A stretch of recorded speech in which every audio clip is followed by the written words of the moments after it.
The story begins on a battlefield where a huge stone beast slams the ground while a guy with a shield tries to stop it. It looks intense, but it turns out to be just a low-level dungeon called Margoyle. The guy with the shield gets punched right in the face. Then, someone in the back tells him to stop getting hit like that and to learn how to parry the attack to the side. Meanwhile, another group chimes in, saying that it's time to attack.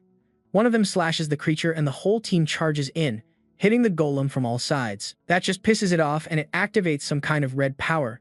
The smaller guy with the shield warns everyone to be careful. It's gone into berserker mode and tells them to stay close to him. The mages start casting spells and one of them wearing a cap yells at the clueless guy in the back to give him some mana because he's run out. That clueless guy. That's Sano Aruto, your typical low-level hunter, with the skill to give mana to others. From his dumb expression and useless skill, you can already guess.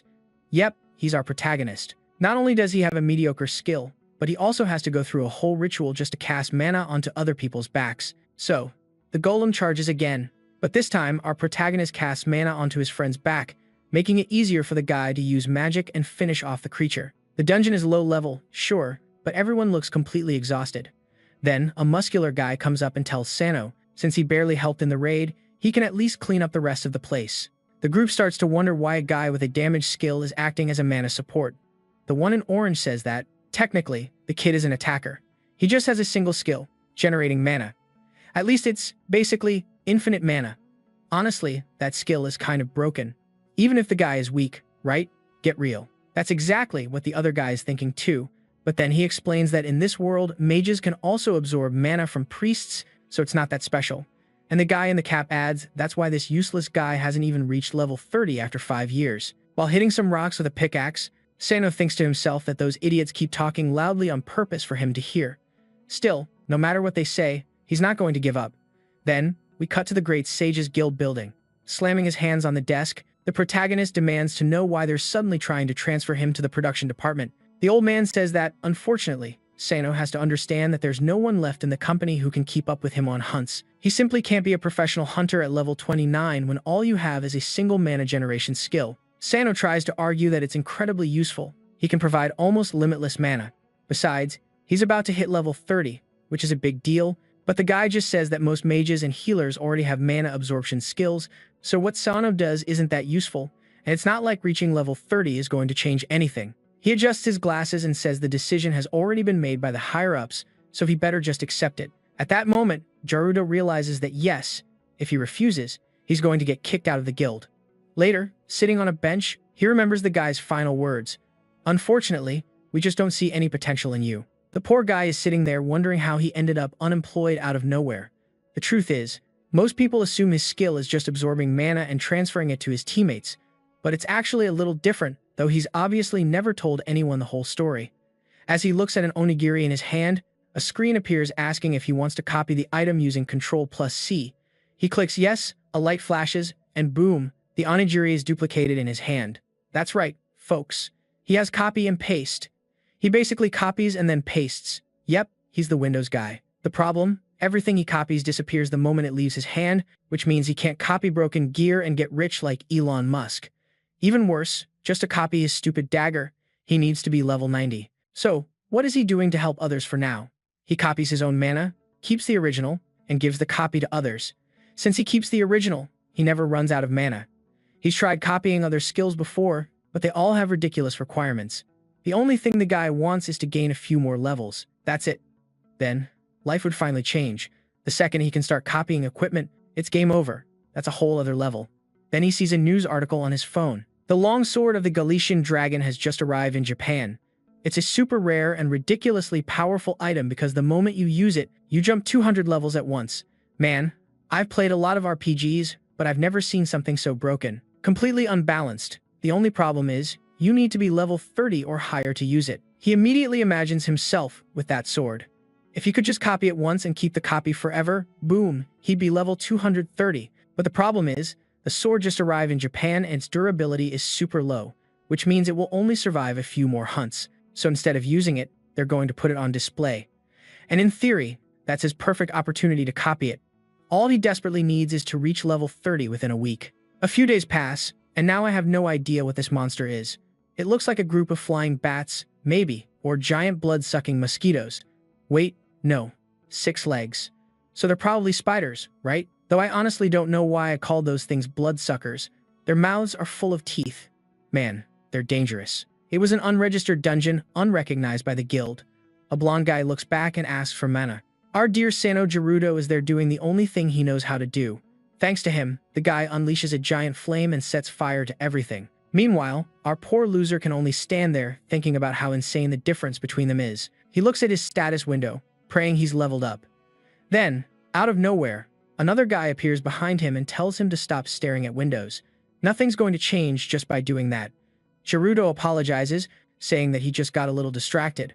Then, the guy adds that if he keeps standing around like that, he's going to have to pay a spectator fee for the dungeon, which would be a beer after the raid. At least that guy is laid back, which means, of course, that he's going to die. Poor guy. His name is Weekwe Gana. Today, let's see how many seconds he lasts in this story. Gerudo actually feels hopeful. I mean, sure, it's an unregistered dungeon, but at least he has a chance to level up here. They continue deeper into the cave. Then, suddenly, one of them stops and tells everyone to get ready. They're entering the queen's chamber. Behind a pillar, there she is, a giant creature surrounded by a nest full of eggs. Her name, Alexa, a level 80 spawn. Oof, just a little above our protagonist's pay grade. Huh. He's already thinking that if one of those legs touches him, he'll be turned to vapor. One of the party members asks, why does Gerudo look so scared? He wasn't going to fight. Sure, the spider looks easy, but you have to stay on your toes. If you get caught in her web, you'll be stuck there until she eats you alive. Also, it's best to stay away from the eggs. Those aggressive little monsters could pop out at any moment. Then, the blonde guy yells at the leader to stop explaining everything as if Gerudo were a tourist. So yeah, Gerudo just stands there doing what he does best. Nothing. Then the blonde guy, being the genius he is, angrily steps forward and kicks a rock right into the web. Instantly, the queen wakes up and lunges in for a bite. The tank jumps in front of the blow, screaming that they're toast now, all thanks to this mage idiot. But the guy is a beast, blocking the attack and even slicing off one of the spider's legs. He tells everyone to scatter and stay away from the eggs. The whole party starts attacking her from all sides, swords flying at her mouth while our boy Gerudo hides behind a pillar. Pretty crazy. They're actually putting up a fight against a level 80 boss. Then, suddenly, the spider turns around and points its rear end at everyone. The tank yells at them to take cover behind the pillars, but no. The blonde idiot is already charging up another fireball, talking big about how they've beaten her many times before, so there's nothing to fear. He launches his attack and web bombs fly everywhere, crashing against the cavern walls. His fire spell hits, but it doesn't seem to do any damage. He keeps yelling about pride and how he's not giving up on this attack. Gerudo tries to warn him, but it's already too late. The guy just keeps casting spells. The tank with the headband yells at him to stop before the eggs hatch, but Gerudo can see it's already over. All the eggs start to crack. The tank tries to say something, but he gets hit and slammed into the ground. Right at that moment, Ike Gana appears screaming. It's coming from everywhere, and yep, webs from all directions, enveloping everyone, sticking them to the ground, to the pillars, to everything. Please, let the blonde guy be the first to die for this stupidity. And yep, he screams in despair. Oof. And he's crushed. Our boy Gerudo is now stuck to a pillar, watching his friend get devoured. It's time to place your bets. Option 1. He levels up at the last second, copies a skill and saves the day. Option 2. A giant, sexy waifu appears to rescue him. Option 3. He dies like an idiot, and the story ends here. Well then, after the spider finishes tearing his friend apart, it lunges at Gerudo, cutting the web and sending him flying. Blood spurts from every hole in his face, and right at that moment, the system asks him if he wants to paste what he copied. That's when the cheeky bastard smiles and says that his skill isn't so useless after all. Other things disappear when he copies and pastes them, but he doesn't. That's why every time he enters a dungeon, he makes a copy of himself as a backup. So just like in a game, when he dies, he pastes himself somewhere else, and the previous body disappears. I mean, I made 56 bets and not a single one was right. It turns out the copy he makes is like inside himself. In other words, he's a walking clone, so when he dies, he just respawns. He dies again, he respawns again. Now he's back behind the pillar, all mangled and broken. He can't die, but he can't escape either. Then he sees one of the guys still trapped in the webs, the leader, the one we knew was going to die begging for help. But Gerudo knows there's no way to save that guy, the boss is, tearing everything apart, and Gerudo decides to try something. He's furious that after all this, he might die without even landing a single blow. Just as the boss attacks, Gerudo slashes at its leg, managing to deflect the blow. At that moment, he gains some experience for landing a successful hit and finally levels up. But just as he sees the notification, bam, the boss lands a massive blow to his chest.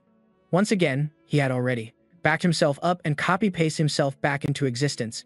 The problem is, his attacks still do absolutely nothing to this boss, but our clever boy is about to pull a Re-Zero style move.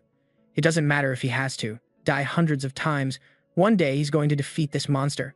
The creature attacks again and Gerudo charges towards it. He mutters that cut after cut, he will eventually win. 3 days pass, after countless deaths, and most of his companions' weapons destroyed, Gerudo has finally gotten much stronger. Meanwhile, the Spider Queen is looking rough. It can't heal from any of the damage he's dealt. It launches another wave of webs, but this time he dodges them. He's getting used to the speed of its projectiles. It tries to strike him again, but he jumps, climbs its leg, and goes straight for its head, yelling for it to just die already. He plunges his sword directly into its brain, which immediately snaps like a cheap twig. It throws him, slamming him into the ground, and lets out a roar. But just as it's about to bite him, cracks spread all over its body. Its HP finally hits 0. It explodes into pieces.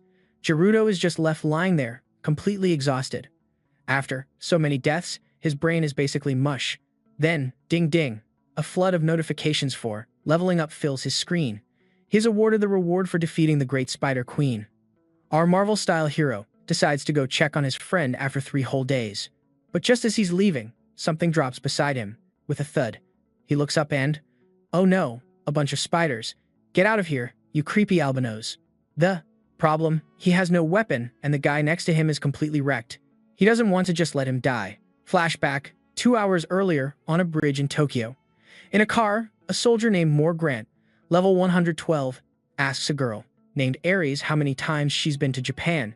She's a level 131 mage and says this is her 2nd time. He asks if it's her mother's homeland. She says it doesn't matter, she's here for only one reason. There's something that she wants to find in one of Japan's dungeons. Grant says it would be great if she found it, but she warns him that not to get too involved in her business or he'll end up getting hurt. Just then, a voice over the intercom announces that the truck is crossing the Rainbow Dungeon Gate or the Rainbow Bridge Dungeon, whatever. It's a rainbow. It's a bridge. There's a dungeon involved. All electronic devices will be disabled for 5 minutes due to electromagnetic waves. Apparently, there's a dungeon right under the bridge and the guy was eager to check it out. Nearby, in an office, a hunter named Shinoda Satoru, level 21. So yeah, he's low level. He complains that this place is so boring. His partner next to him says, it's probably because the guy only got the job through connections. And let's be real, without connections you don't get into a place like this. Suddenly, a slime bumps into Satoru's leg. He bends down to pick it up, saying this one is kinda cute, much better than the creepy ones you find inside dungeons. He asks if it's normal for these little guys to be outside. The other guy says yes, but he sounds nervous. Then, bam, something hits Satoru's back. He turns around and just the shadow is enough to tell. A giant ogre is about to turn him into jam. Yep, game over. That guy is paced now. Back to the present, our beloved Sano Haruto survived once again with his trusty Call Kroll veto trick. His goal now is to reach level 50. That's usually the point where things start to get easier. You can finally find good dungeon parties. And, of course, better parties mean better loot and better experience, feeling good about life and thinking that it's finally his time to shine. Suddenly, a group pushes past him, yelling to get out of the way. He's confused, trying to understand why everyone is running around like headless chickens. Someone at the front asks if they're really going in before the major guilds arrive. The other one says they have to because they're bringing the legendary sword. Mergen gets the news. Good news, the sword is nearby. Bad news, a dungeon just broke out in that area. On top of the association building, some airships are getting ready to take off. The hunters seem more focused on protecting the legendary longsword because yeah, that thing is worth a fortune. But someone steps forward and says to follow her orders. She's the leader, the most serious-looking girl we've seen in days, announces that the association's priority is to kill monsters and rescue civilians. As she boards the ship, she says everything else can be discussed later. That's when someone from the back starts shouting that he wants to go too. Nana ignores him and tells everyone to get on board and, of course, it's our boy Sano, begging to let him go with them. He says he's been in the guild for 5 years and that he knows everyone. He admits he's not that strong, but he wants to help save civilians. She looks confused, probably wondering what the hell this walking trashcan thinks he's going to do. So there's Haruto, giving this dramatic speech about how every bit of help counts to save lives. Nace, clearly more interested in leaving than debating, just sighs and lets him on. The next second, Bam is already inside. She casually mentions that she heard he saved a rookie in the spider's nest. It seems he's a really altruistic guy. He thanks her while thinking to himself that he only saved that poor guy because there was a profit in it. Just like how he's only here now for the loot. The other hunters start talking. Didn't we stabilize the Rainbow Bridge dungeon like 3 weeks ago? Why is this one failing again? Nana tells herself that things like this happen all the time, which is why they always have to be ready. Their job is to make sure the disaster from 15 years ago doesn't happen again. Cue flashback, thank you. Back then, a bunch of dungeon gates exploded at the same time. There weren't enough hunters in the world to face them. The creatures roamed freely. It was during that chaos that Haruto's mother was crushed by a car, but that day he also saw some kind of transcendent being like something from another dimension. That's when he got his ability or his curse, hard to say. All the voice said was 20 years. He still doesn't know what that means. Is it the duration of the ability, his lifespan, or something else? But he does know that he has a mark on his neck and the time is running out. He's convinced that entity only appeared because of the great disaster. Maybe the hourglass mark is counting down to the next catastrophe. If that's true, then he has 5 years left. 5 years to become the strongest hunter he can. Back on the bridge, boom. The gate bursts wide open. Cars go flying like pebbles, chaos everywhere. The hunters on the ground are already overwhelmed. There aren't enough people to protect the civilians. A little goblin tries to stab a kid who manages to land a hit with his sword on its stomach, but just as a goblin comes from behind, someone cuts it down in midair. Wait, did these two really survive the raging orc from before? These guys are tougher than they look. The guy tells the spoiled rich kid to focus. Next time, he's not going to save him again. It turns out that when that orc was about to crush them both, he basically tackled the kid out of harm's way. He barely saved them. Shinoda Satoru, with an emotional face, thinks, this guy has saved me twice now. He asks if reinforcements are coming, but the other one says something's not right. Still, they should be on their way. For now, the best option is to cross the bridge and join them. No solo hero plays until backup arrives. Meanwhile, a giant bear is pounding on a truck. It's a level 190 monster. Behind it, Grant nervously asks if the truck will hold. Ares says not to worry. He's using his defensive skill at the maximum level. Not even a level 400 beast could break it that easily. Everyone looks up and sees the Great Sage's ships arriving. Wait, no, those aren't the Great Sage's ships. Grant yells for everyone to watch out.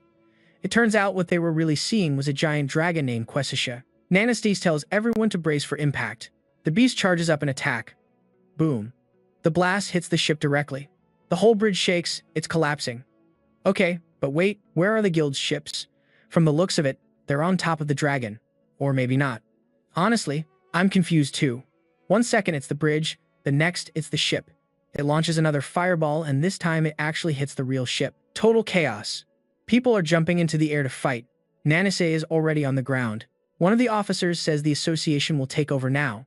They all look confident, but let's be honest, these guys have side character death written all over them. Nanase, meanwhile, asks about a certain hunter, Sulhatjun. Sometimes they use his Korean name, sometimes the Japanese one. I'm confused too, don't worry. But she seems confident that guy isn't going to die here, so she casts a Hellfire spell, which looks more like water, but oh well. It hits the boss head-on. Back with Haruto, he's in the air using a spiderweb skill on a light pole, swinging to safety like a nerdy Spider-Man. Everyone else is dying all over the place, and this guy is still worried about copying that legendary dragon sword. Meanwhile, the association's group is advancing across the bridge. Everyone is on edge, saying it's too dangerous for them. Of course, nobody wants to fight Quesisha, but it's the fastest way to close the gate. Meanwhile, Haruto is calmly walking through monster corpses, all sliced to pieces. These things weren't that strong. The real problem with the wolves is that they never come alone. Nearby, Shinoda Satoru is cutting down enemies, screaming at the top of his lungs, but his partner, the one from before, got bitten in the ribs and is not doing well at all. Haruto takes a quick look at the situation, trying to analyze things and decides, yeah, not my problem. He has more important things to think about. The big guy, the one who saved his friend earlier, yells at Haruto to run.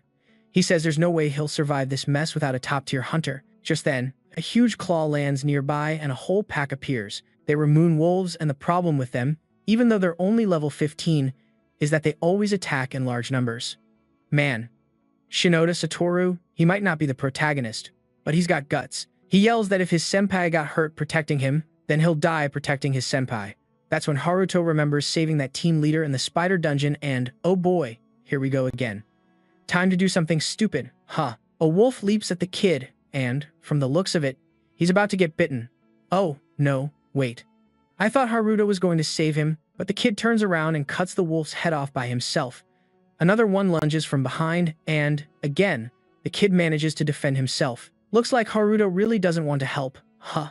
Then, a third wolf jumps right for the back of the kid's neck. Finally, our protagonist shows up and shoulder tackles it in mid-air.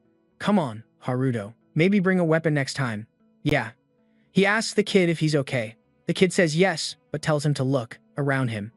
Yeah, the number of creatures is still huge. The kid says Haruto should run, even if they are low-level monsters, they can't handle this many. But Haruto just smiles and says this is the perfect situation for him. The kid, who honestly feels more like his little brother by now, is completely confused. Haruto pulls something from his inventory and says it annoyed him that he couldn't sell it, but now he's excited to see how it interacts with his skill. The wolves lunge and Satoru screams in a panic, but then Haruto throws a Kutorol al-Mazui, using the giant web skill he copied from the boss. Suddenly, the wolves are all tangled up, choking and flailing, crashing into each other. They're trapped like spaghetti in a giant meatball, completely unable to fight back. In a matter of seconds, a tower of tangled monsters forms and Haruto just stands there like a boss, leveling up. Life is good. Exactly as he expected. An area of effect immobilization skill is perfect against mobs. Satoru is just lying there like, who is this guy? He asks if Haruto was sent by the Hunters Association, and Haruto, without technically lying, says yes. After all, he came on the same helicopter. The injured guy, super humble, even asks Haruto to carry Satoru so he doesn't die. But of course, the kid says there's no way he's leaving his senpai behind. Haruto, amazed by this ride-or-die loyalty, thinks to himself, these guys would die for each other. I wouldn't die for anyone. Feeling a bit of emotion, he opens his inventory, pulls out a potion, and hands it to the two of them. He says it's not enough for the guy to keep fighting, but at least it'll keep him from dying. The injured guy looks at him like, bro, this potion is super expensive. Haruto just replies, I want to see you get out of here. Take your senpai with you. Satoru is clearly developing a crush now. This guy is a goner. He's all excited, thanking Haruto, introducing himself as Song. And okay, note to self. The new names that pop up stay in Korean, but all the old ones stay in Japanese forever. Haruto couldn't care less. He just starts to walk away, but then he suddenly turns around and asks, hey, have you guys seen the international hunters around here? Because yeah, he knows they're the ones carrying that legendary sword. Meanwhile, with the big bear approaching the truck, Ares holds it off like it's nothing, even putting it to sleep like it's a teddy bear. Grant is impressed that he has so many non-lethal skills. Suddenly, a projectile flies toward them. He reacts instantly and slices it in midair. He mutters that it was only a matter of time before someone tried to steal the sword in the middle of all this chaos. Ares' expression changes immediately. A masked group steps forward, saying he's sharp for noticing, so he better just hand it over. But before Grant can even answer, they attack. Grant blocks and yells that they're not easy targets. There's a reason they were chosen to protect the sword. He tells Ares to fall back, but of course, the guy charges in headfirst. Grant tells him not to do it. Just as we all knew would happen, yep, he freezes mid-attack, falls to his knees, spitting up blood, completely stunned. She has no idea what just happened. Ares explains. They used a potion that blocks mana absorption, which means if she tries to use any skill, she'll die. The masked leader congratulates them, saying they never underestimate their targets. Ares remarks that they must be really desperate if they're using items forbidden by the association. A magic circle glows on her finger, and she says things are about to get very awkward. One of them tries to hit her with a fireball, taunting. A mage with no mana. You might as well die. Bad move. In a second, 30% of his head and shoulder vanishes. Instant KO. The guy drops like a brick. The enemy leader starts to run for the sword, but now his group is getting wrecked, thrown off the bridge, and eaten alive. The masked commander realizes, wait a minute, Ares didn't kill the monster, she only put it to sleep. With no other choice, he runs away, leaving all his comrades dead on the ground. Grant realizes it immediately. They can't put that boss back to sleep. Ares confirms it. There's no mana left to use, and all she did before was just disable its power. Grant mutters that, just as he always said, one day she would die for refusing to use violence. She smiles and replies, that may be true, but you won't. And with that, boom, she dashes forward, activating some kind of final heroic power. Oh my god, the guy screamed for her to stop, but she kept running straight toward the bear. Obviously, The anti-mana poison was still active. She was coughing up blood the entire way, still pushing forward, but she couldn't absorb anything. And then the monster lunged to strike her with a massive claw. That's when someone hit the cliffhanger button. Just as I wanted to see what would happen, the chapter ended right there. I thought he would give her some mana, so she could put the beast to sleep again, but nope. It turns out he wrapped the boss in a massive web cocoon and slammed it into the ground. I mean, what the hell, bro? That skill of yours is totally broken. The thing looked like a complete mummy now. Once again, Satoru, his companion, was completely shocked, praising our boy and saying that he's incredible. Naruto wanted to get them both out of there as soon as possible, but it wasn't that easy. He asked if they were okay and if they were from the association. Ares looked confused. Maybe she didn't understand the language he was speaking. Gran immediately got up and asked if Gerudo was there to steal the sword.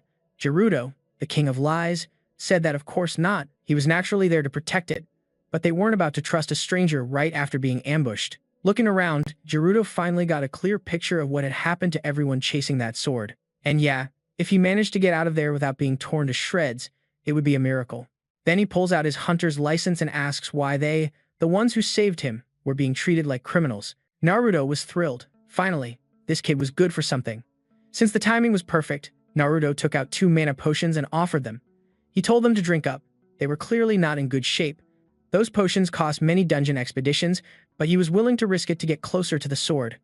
The two of them, not having many options, took the potions, hesitated for a moment, and then accepted. Meanwhile, Ares kept her eyes locked on the boss. More ships from the association were flying overhead. Finally, the rest of the guilds were arriving. The muscular guy commented that for now they were fine, but these newcomers would have to deal with a boss that was still there. As he ran across the monster, he shouted that the boss was about to enter Phase 3, and with all the other guilds arriving, their priority was to evacuate all the civilians. Suddenly, someone asked when he would be free to do whatever he wanted. A tattooed guy with glasses called out to Nana. As calm as could be, he said, "How long has it been?" Named Shirosaki Masato, level 503, Dark Mage class. Yeah, this guy is a bit over the top. Nana, poor thing, so sweet and innocent, asked why he was there. He just shrugged and said, "Isn't it obvious?" She told him not to do it, but it was already too late. A huge magic circle had appeared beneath their feet. Even as it was forming, she kept begging him not to do it, because if that spell didn't kill the boss, things were going to get a whole lot worse. The guy said it was precisely because she worried about small things like that she would never get far. He planned to kill that thing by himself and collect a dozen high-level items. Then, boom, a black lightning spell is cast and the boss is engulfed in a storm of energy with flames that drag it upwards. Nana screams for everyone to run, but the ground starts to crumble. The bridge collapses again and everything starts to fall. Haruto shows up looking all innocent. At least he didn't die, so that's something. He even managed to use his spiderweb ability to save the 4 idiots who almost fell. But as soon as he gets up, bam, he's face to face with the boss and its huge teeth. He wonders if it's dead or if someone has already captured it. That's when Shirosaki shows up and tells him that for a low-level hunter, he's done quite a bit. Seeing the emblem on his chest, Haruto realizes instantly. This guy is from the Future Guild, one of the top 3 in the country, and our boy has guts. He even asks Shirosaki why he wasn't helping evacuate the civilians. I thought he was going to get roasted, something like, "And who do you think you are, you insect?" But no, Shirosaki just says that the civilians have already been evacuated and that Kisha doesn't look exactly alive. He walks over to the web and seems genuinely impressed. He didn't expect it to be used that way. Suddenly, all of Haruto's webs dissolve and the bear boss is torn to shreds. Of course, Haruto is terrified because all Shirosaki did was lift a finger. But hey, since Haruto was the one who immobilized it, he starts leveling up like crazy. Plus, he gets a reward for defeating the bear. Shirosaki hears the sounds of him leveling up and asks if he was the one who restrained the creature. He's surprised that Haruto could pull that off. He definitely didn't expect it to be him. Apologizing for the steal, he drops a claw on the ground and says Haruto can have it. He says stealing isn't part of his job. Haruto is about to say something when bam, Nana appears, calling his name. She's all happy, just glad he's not dead. Shirosaki notices that the two of them know each other and assumes Haruto must be from the association, and with every passing second, this guy gets more and more unlikable. Nana wonders if something happened and Haruto just shrugs. Nothing special.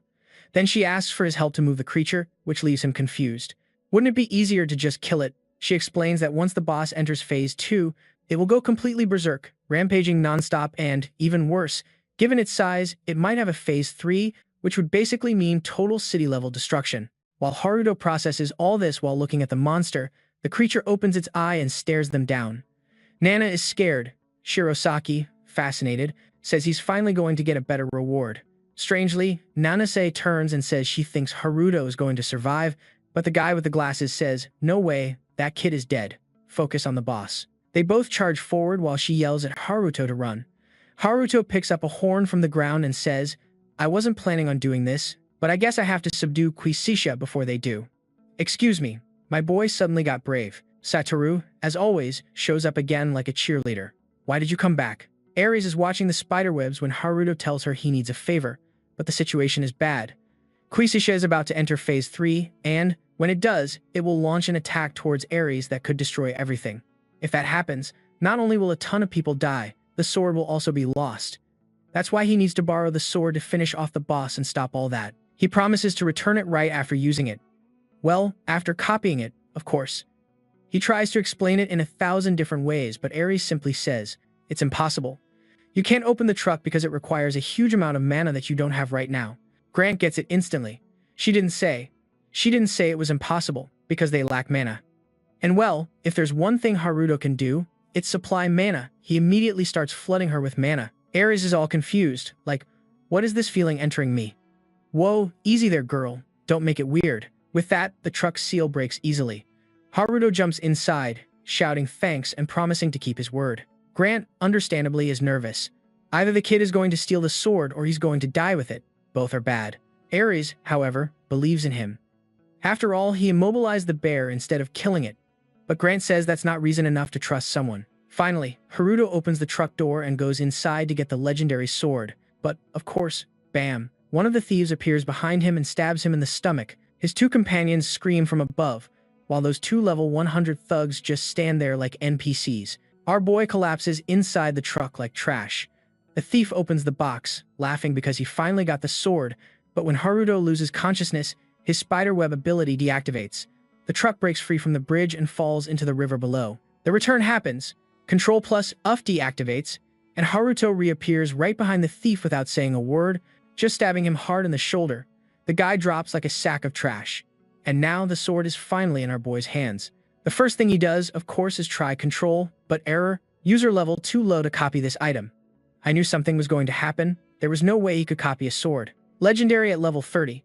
Before Haruto could do anything, the guy who backstabbed him, that one gets up again and stabs him once more. Seriously, bro, this guy has CTRL+C and CTRL+V2. He's regenerating like a damn mutant. What the hell? He reaches for the sword again, and this time it looks like he's going straight for the finishing blow. Haruto, already in agony, starts to wonder if his mana control is still active. Then, a system message pops up. Due to the interaction with the legendary sword, the absorption skill has been copied. It increases defense by 35%, grants life steal, and even has a berserker mode. Since Haruto's health is at 25%, the system automatically activates berserker mode. Meanwhile, up on the bridge, it's charging up another mega attack. Shirosaki and Nanas are struggling. They can't hold it back. And suddenly something flies up from the middle of the bridge and, before the dragon can finish, it gets sliced in half. No way. It had to be our boy. The system confirms it. Quisha defeated. Dungeon cleared. Oh, right. He technically grabbed that sword that gives you plus 230 levels. Sure, he couldn't copy it, but at least he copied the skills. Back at the Hunters Association, everyone is talking about what happened on the bridge. Even though the crisis was resolved in less than 2 hours, the media is full of complaints. A guy named Fuotakuo, president of the Hunters Association of Japan, level 570 and a priest, turns off the TV. He says they'll investigate how Quisha was defeated. Nearby, Takeuchi appears, covered in tattoos like a level 701 anime Mike Tyson. He says of course he's curious, bro. It's like showing up to a party where you don't know anyone and now you have to say hi to everybody. Next to walk in is Shinoda Makoto, level 610, a healer from another guild. Yep, everyone's showing up now. It looks like a war for control over farming that dungeon is about to break out. Technically, it belongs to the Great Sage Guild, the guild of Haruto and Nanaz's team. Speaking of which, look at Nanaz in that suit. The girl is in her full-time businesswoman mode. Then Mr. Tattoo, Tyson walks in with an arrogant air, accusing her guild of failing to control the creature. Nanase sighs and slams her hand on the table. The whole room instantly tenses up. The girl didn't just touch it, she shattered the entire meeting table.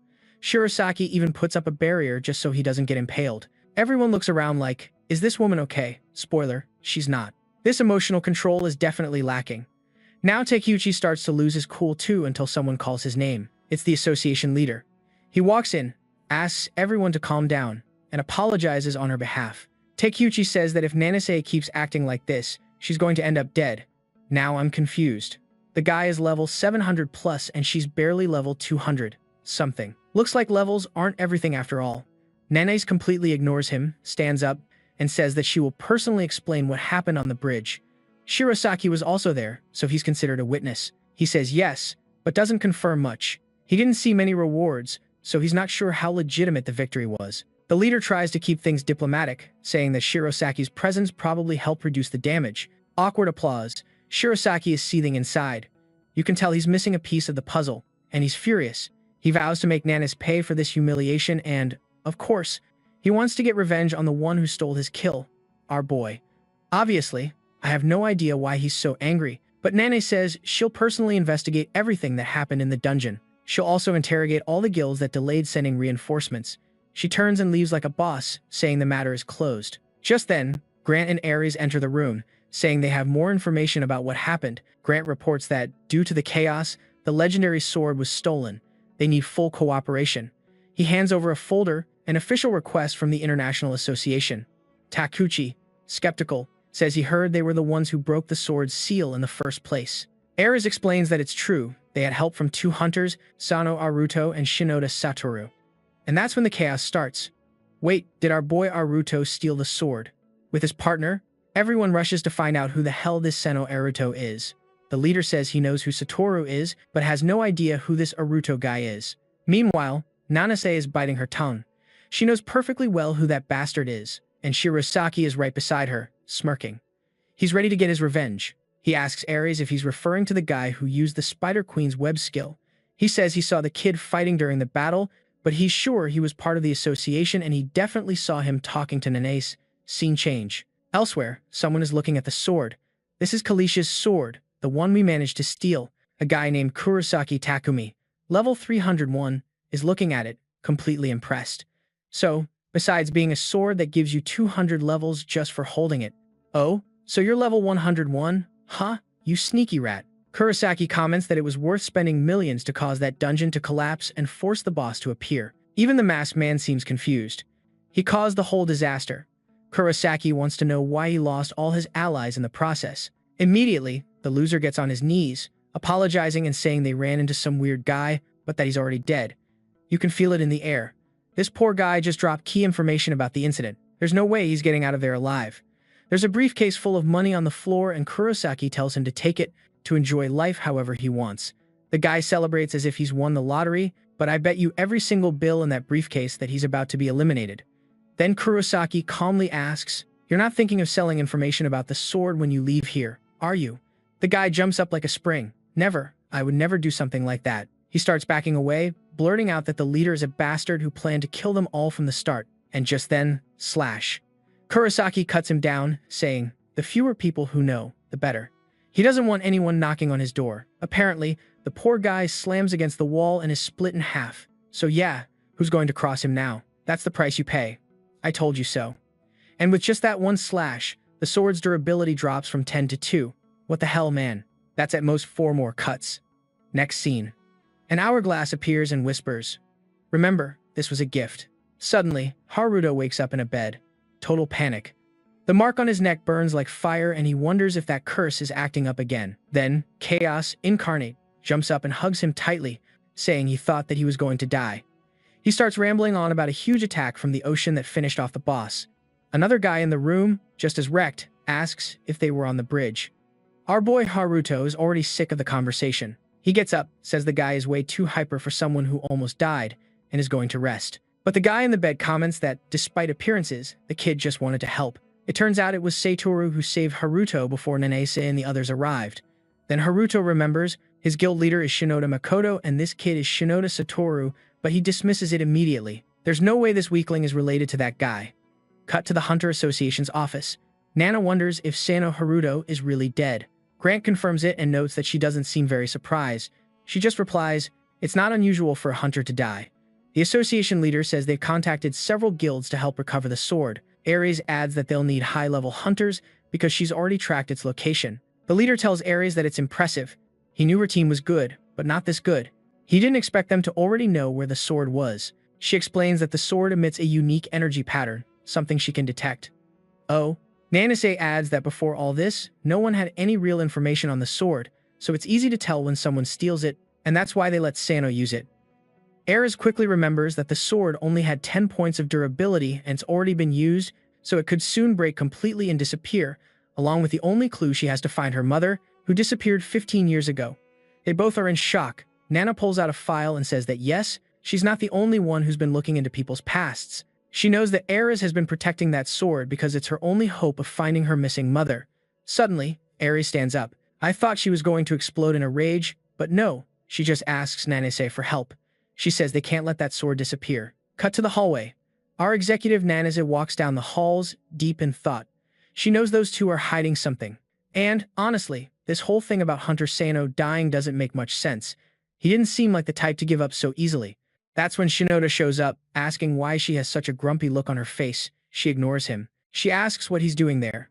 He says it's time for her to return to the Sage Guild.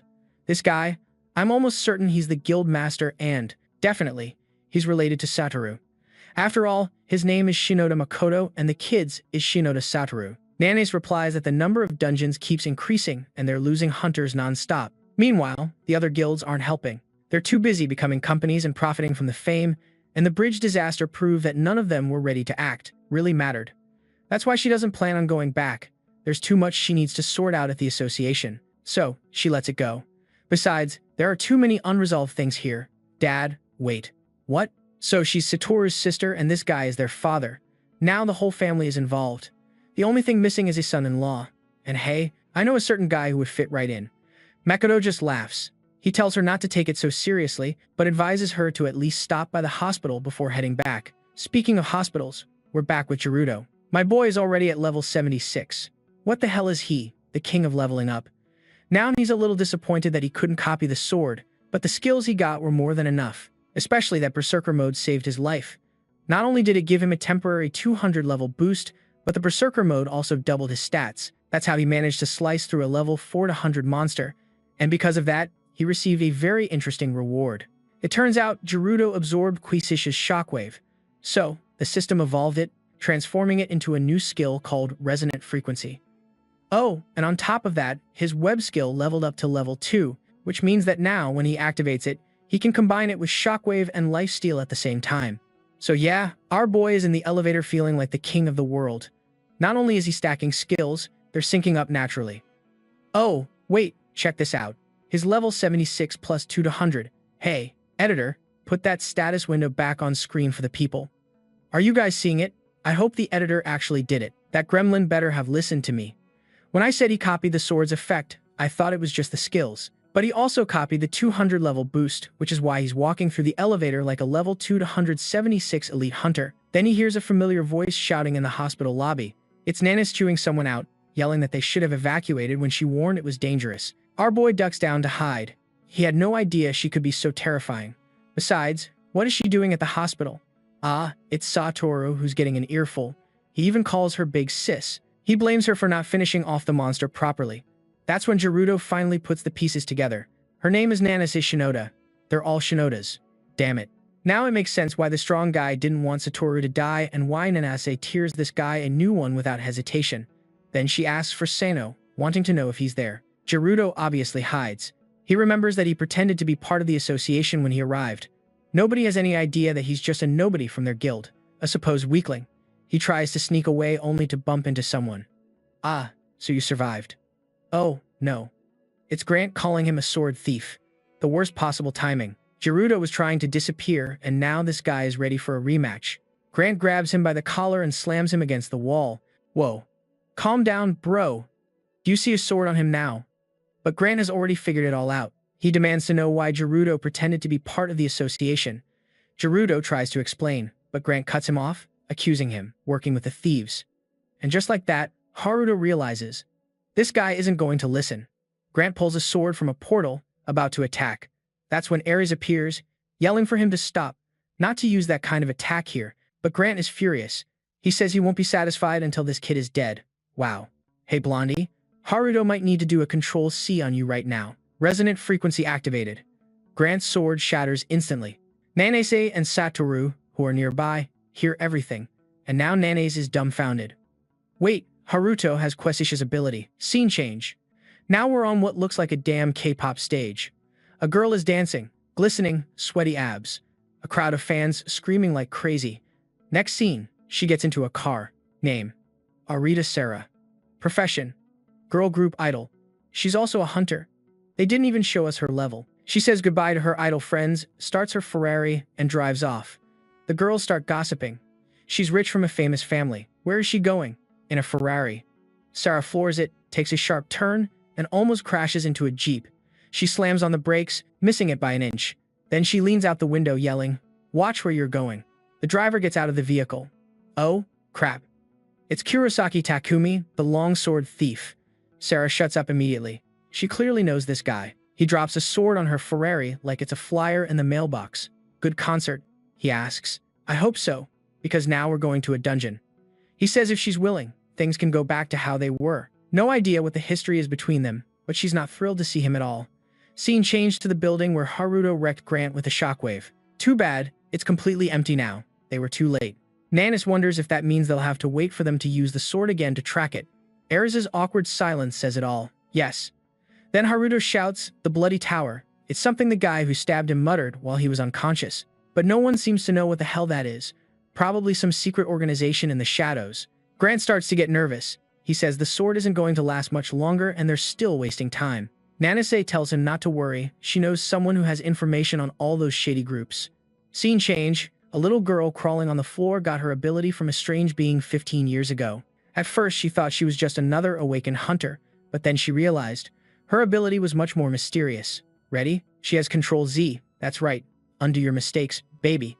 Now, I just want to know who has Alt, though I guess that only works once. The first thing she did, she started buying piles of old junk and restoring it to resell. Even though it wasn't technically a healing ability, she was making a fortune just by repairing things for people. Okay, I get it now. Her ability isn't healing. It's more like rewinding people or things to a previous state. Makes sense, but now I'm wondering, does it have a limit? What exactly happens when she uses it? The girl was doing everything she could to earn money. Her parents were in the hospital or in critical condition. She tried to restore them to their original state, but the problem was she needed a lot more mana. With what she had now, it was the best she could do. Do was heal minor wounds. That's why she started trying to increase her mana by entering dungeons as a porter, and when people got hurt, she would pretend to be a healer too. But the thing is, people who awaken with a talent and not as true hunters have a much harder time surviving in dungeons. She asks a guy, basically a knockoff Gojo, for some mana and he says, "Why are you always begging?"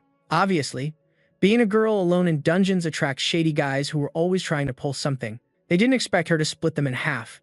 Then someone walks in and says, "Well, that's interesting. None other than the serpent in the flesh, Kurosaki Takumi." And yep, it's definitely Arita Sarah, the idol from before. She's throwing gifts all over her house like it's Christmas and asking what happened to all the money she earns. He says her place is pathetic. Bro has a mountain of champagne bottles behind him and is eating sushi from a delivery app. Relatable. I'm poor too.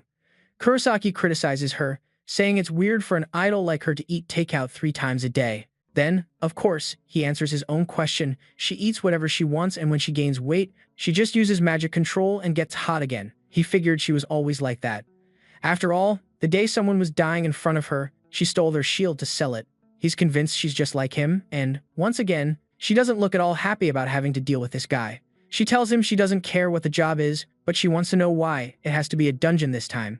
Why doesn't he just bring her the mana like always? That's when he pulls out Kalicia's sword and says he needs her to use magic control on it, but obviously the mana cost is insane. He tells her not to worry, that this will be her last dungeon. Surprised, Arita asks if he finally found the infinite mana generating item. He says no, but that there's a good chance that something like it will appear and asks her to go with him one last time. Honestly, it sounds more like he's going to repair that sword and die. Cut to the future world.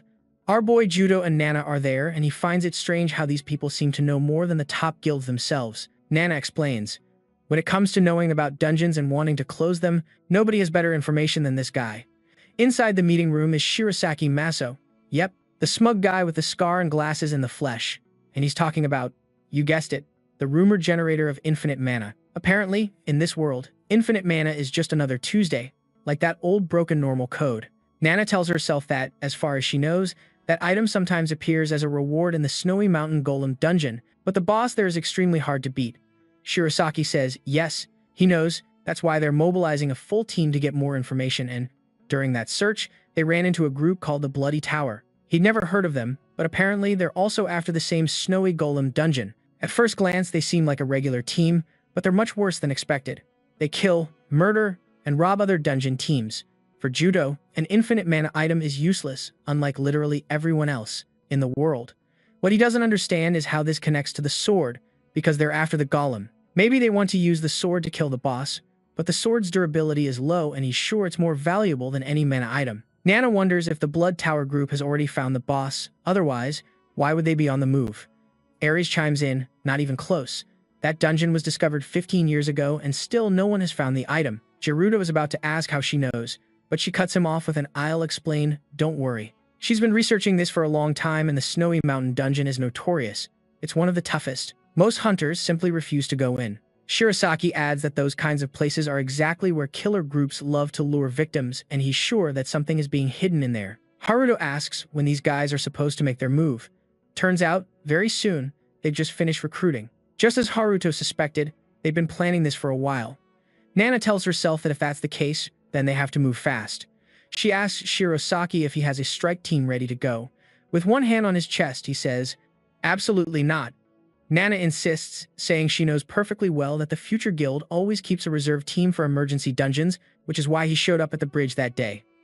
Shirosaki, somewhat uncomfortable, admits that she has a lot of information, but not all of it is accurate. The truth is that he doesn't have a team ready to enter a place like that on such short notice. It's not just any dungeon, it's the infamous Snowy Mountain filled with golems. Although to be honest, the golems are only level 40. It doesn't sound that scary.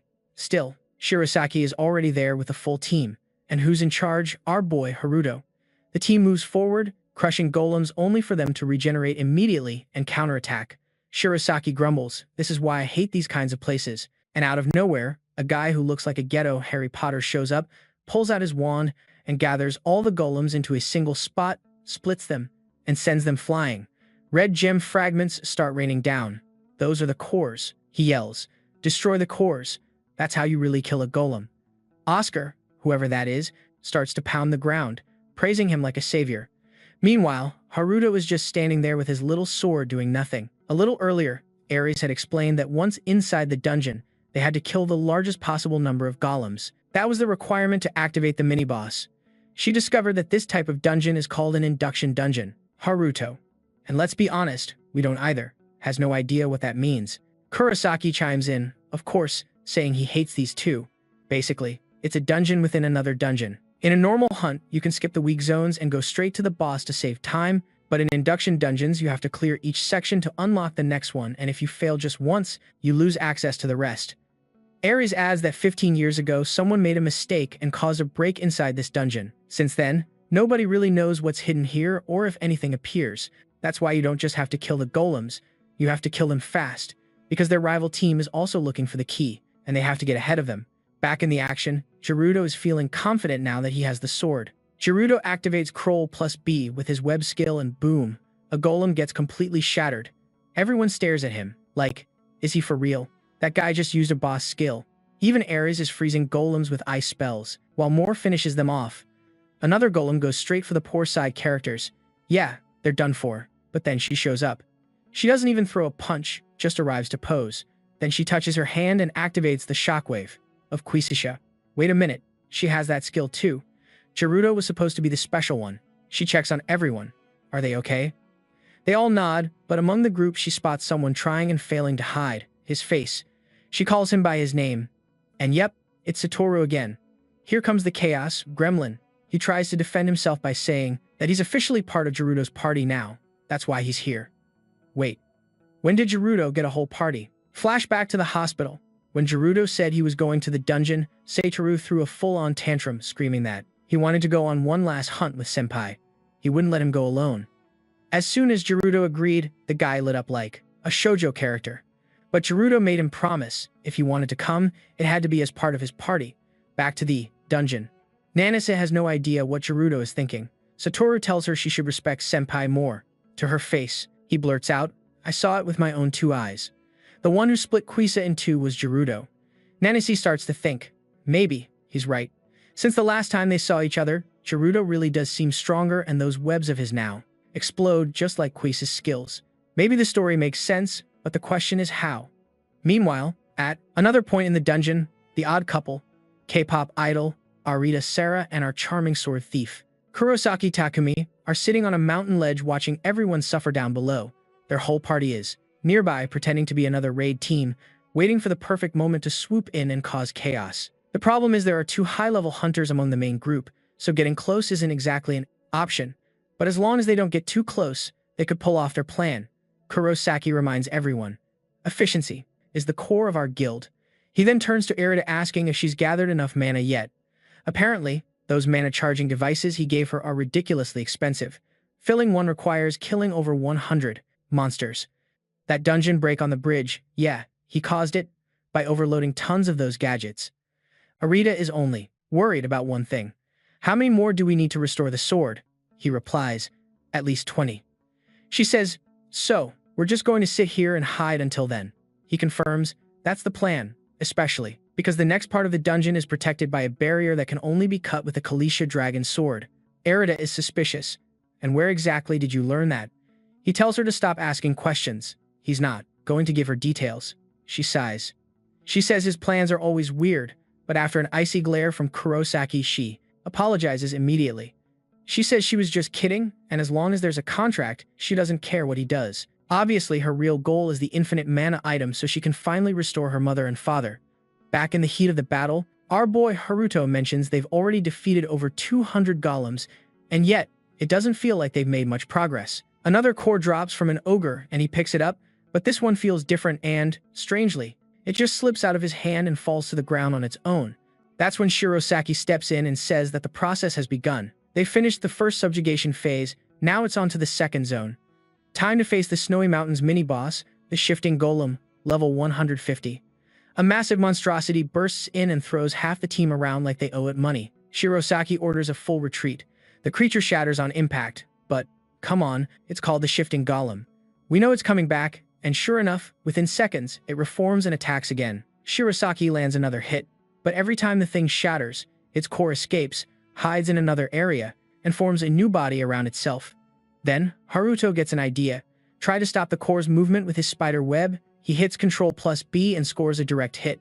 He traps the golem right as it's regenerating. Nope, the golem easily reassembles itself. The spider web was useless. Now they have to find a way to destroy it before the pieces can rejoin. Someone yells for Haruto to get out of the way, and as he turns, Nana lunges forward. A huge blue explosion straight to the golem's chest. But, once again, the golem barely flinches. Physical attacks, magic attacks, it doesn't care. Nana says they'll have to combine their attacks, and Shirosaki replies, "Yeah, no kidding." Now, Haruto is starting to understand why everyone avoids this dungeon. Ares had already warned him. This mini-boss is the real danger, and, since it's an induction dungeon, they can't skip it. Worse yet, the core is absorbing the corpses of the fallen golems, making its health practically infinite. Shirosaki explains, "You're not just fighting this boss, you're fighting everything you've already killed." The time and effort required is what makes most hunters want nothing to do with this place, but of course, they have no choice.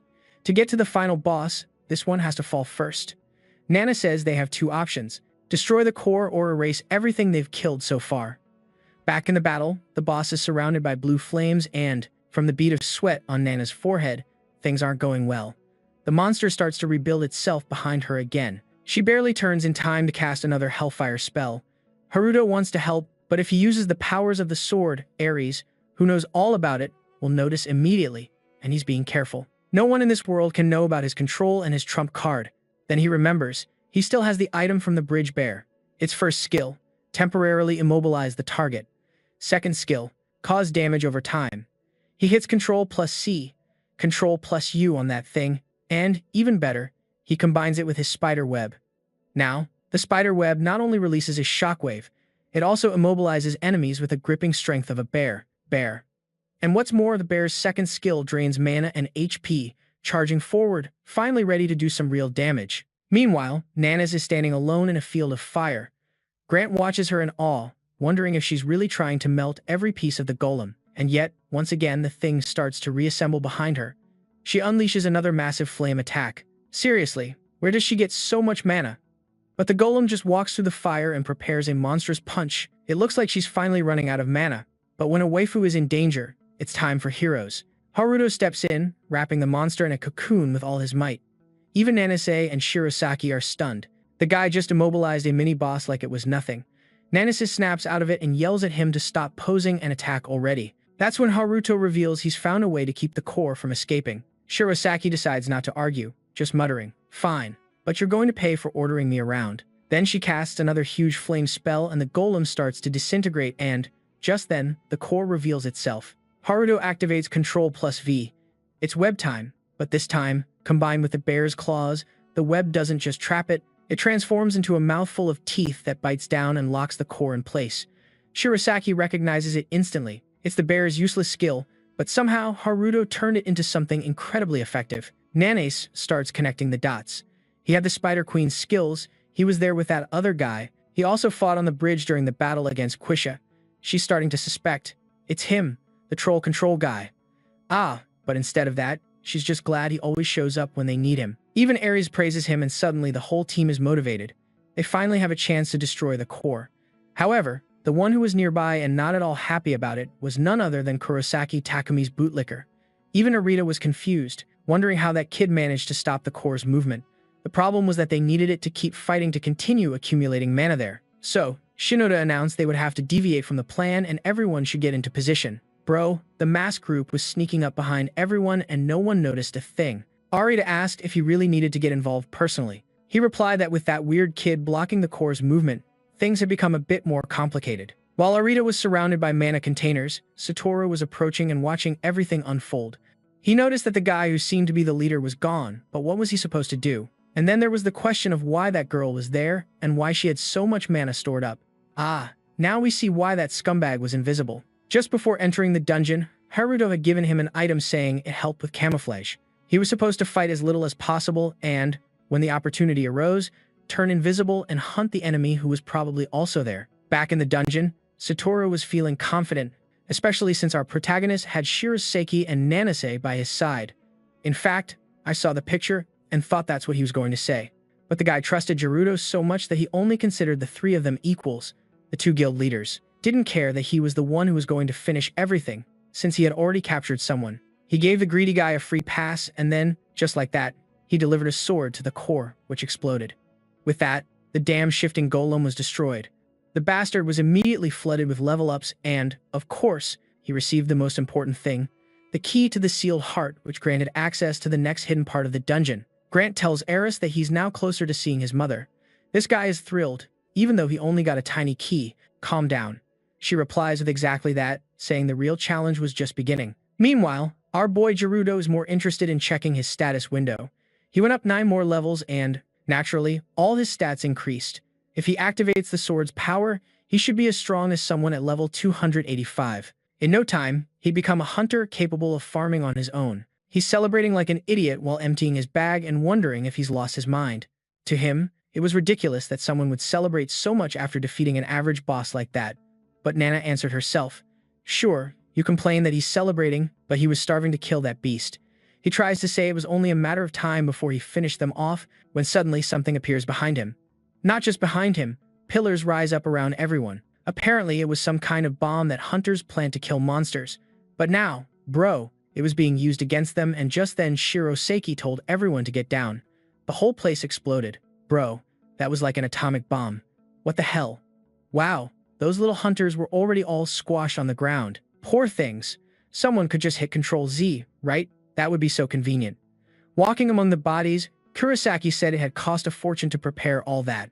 If he ignored the cruelty, it really was the most efficient solution. But then, suddenly someone shouted that they had found him from the spiderweb coming in their direction. You know who it is, bro. Gerudo launched himself with everything, charging head-on into combat. Just then, he recognized that freaking Kalish's sword. But of course, as usual, he ended up taking a direct hit to the chest, especially since he had that Ctrl+C trick to use, so why not take the risk? A full blow to the stomach sent him flying into the wall. Nana got up again and called out to Sano. Upon seeing that, the guy didn't hold back. He also unleashed an inferno on him. The entire area was wiped out and now she's the one spitting up blood. My god, she really used that much mana. Where's our K-pop idol? Someone hit Ctrl+Z.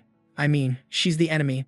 But with all that raw talent, we all know she's going to join our side before long. Kurosaki was about to use a recovery skill to help her, but Ares quickly told him not to. Once again, the enemy was using that play, using that thing that prevents absorbing or using mana without suffering the consequences. Then a shadowy space appeared and Kurosaki moved away from Haruto. At that moment, Shirosaki recognized it as a forbidden skill, a camouflage power so dangerous that the association doesn't allow hunters to use it. The little thug looked at the ground and saw our guy's sword, lying there. The moment he touched it, ownership of the item became his. Thinking about it, that's exactly how things work. If you pick something up, it's yours. The whole setting was so focused on making everything feel like a video game that it had come full circle. The guy celebrated his victory, but then he grabbed our protagonist, insisting that he couldn't let that variable live. Even as he was being choked, Haruto agreed, saying that he thought the exact same thing. He activated his spiderweb skill once more, saying that he loves it when the villain is as evil as that. Along with the spiderweb, he activated his bear hug move, leaving the guy stunned and crushed. A sort of cocoon full of teeth formed around him and all his invisible allies were wondering how they were going to break it. But Haruto kept moving forward, warning him that he would regret stealing that sword. Haruto then dissolved the web to launch his final attack, but the guy had disappeared. Kurosaki appeared, suddenly from behind, saying that he had been scared for a second. Without that shadow nearby, he would have been finished by such a useless skill. It was then that he finally understood the despair that high-level hunters must feel when they couldn't understand what was happening.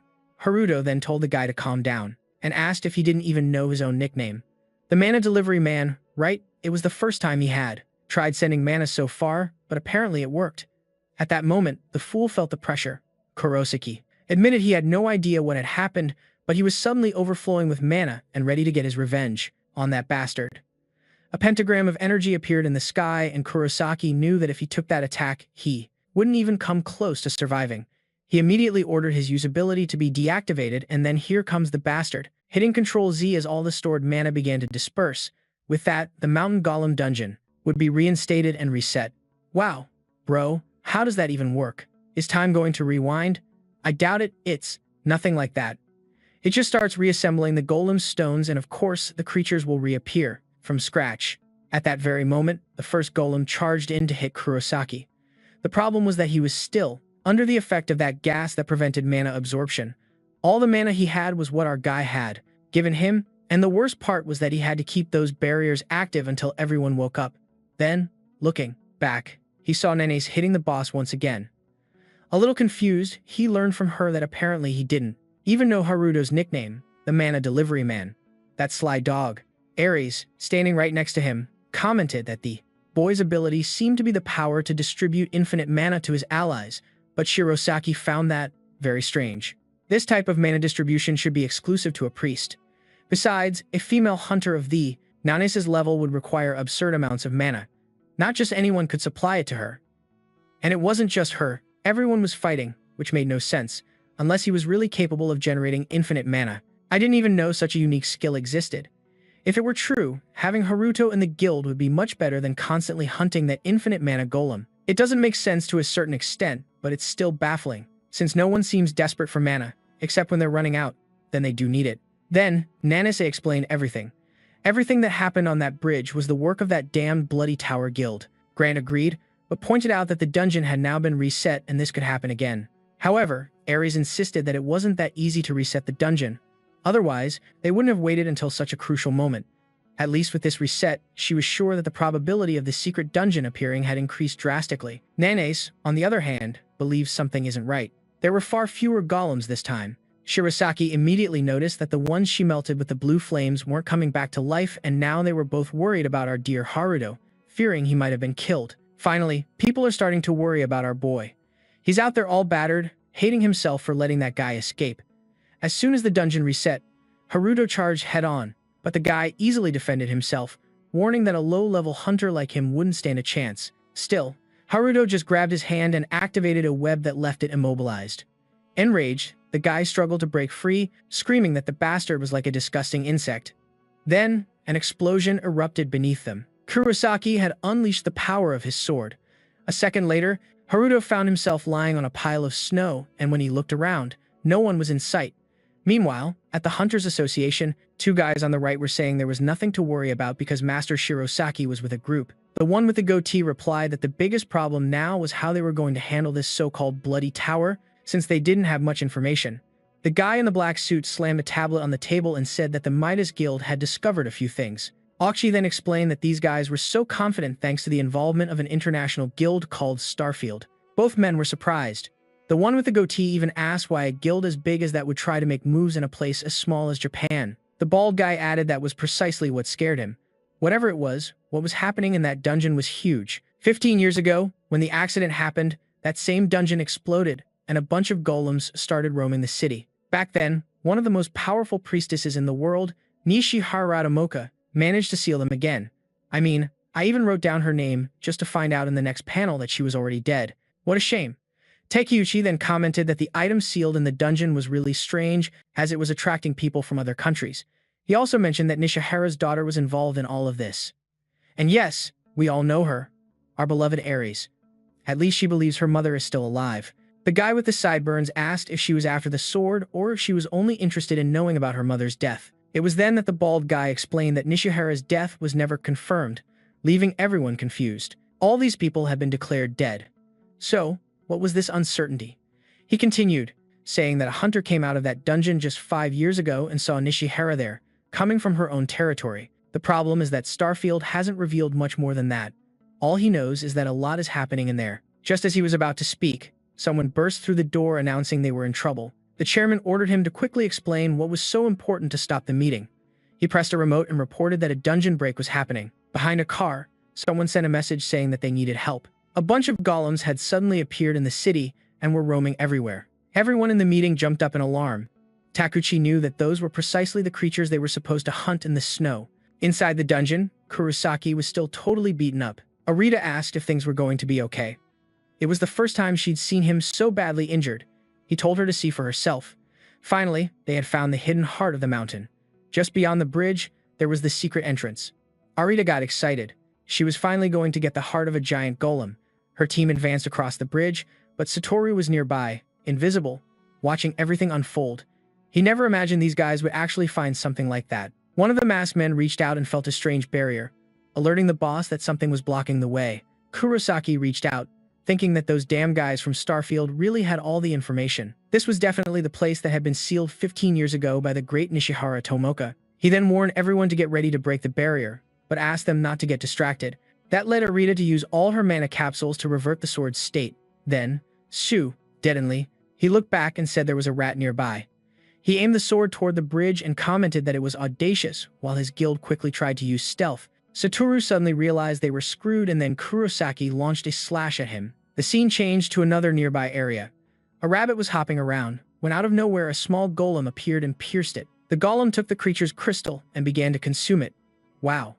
Suddenly, our boy had gotten himself a golem pet. Where'd you get that, man? Well, it looked like he was feeding the creature with human crystals so it could multiply infinitely. Then, when he touched that golem's core, he obviously copied and acquired its abilities. He could create a golem of level 1 and even a level 1 golem armor. On top of that, he could share vision and hearing with the golem to see what he was doing. The only problem was that he couldn't absorb those skills through a simple copy and paste, but the item itself was enough. Even better, he could copy the core itself, which would allow him to clear an entire dungeon by himself. At level 1, it was already this great. Imagine what it would be like at level 10. But then, out of nowhere, the golem moved to the side. When Gerudo looked, it was Satoru running in a panic. He immediately hugged him and wrapped his legs around him, saying he was scared of dying. There wasn't even an epic reunion. They were already running back as Satoru explained that he had found the secret dungeon. It seems that when Kurosaki launched his attack, one of the guys from the future guild was involved. In other words, Kurosaki, the tattooed guy, had the same idea as him, to leave someone watching invisibly. Satoru then mentioned that there was a girl with them. For some strange reason, she was loaded with mana machines and had started a process. He thought about stopping her just as Gerudo had ordered, but he got so scared that he ran off. Our boy said everything was fine, the information was enough. Then, Satoru said he saw something very familiar, but before he could explain what, he asked why there was a small golem following them. Gerudo replied not to worry, that it was just his subordinate. The fool stood there thinking it was very cute.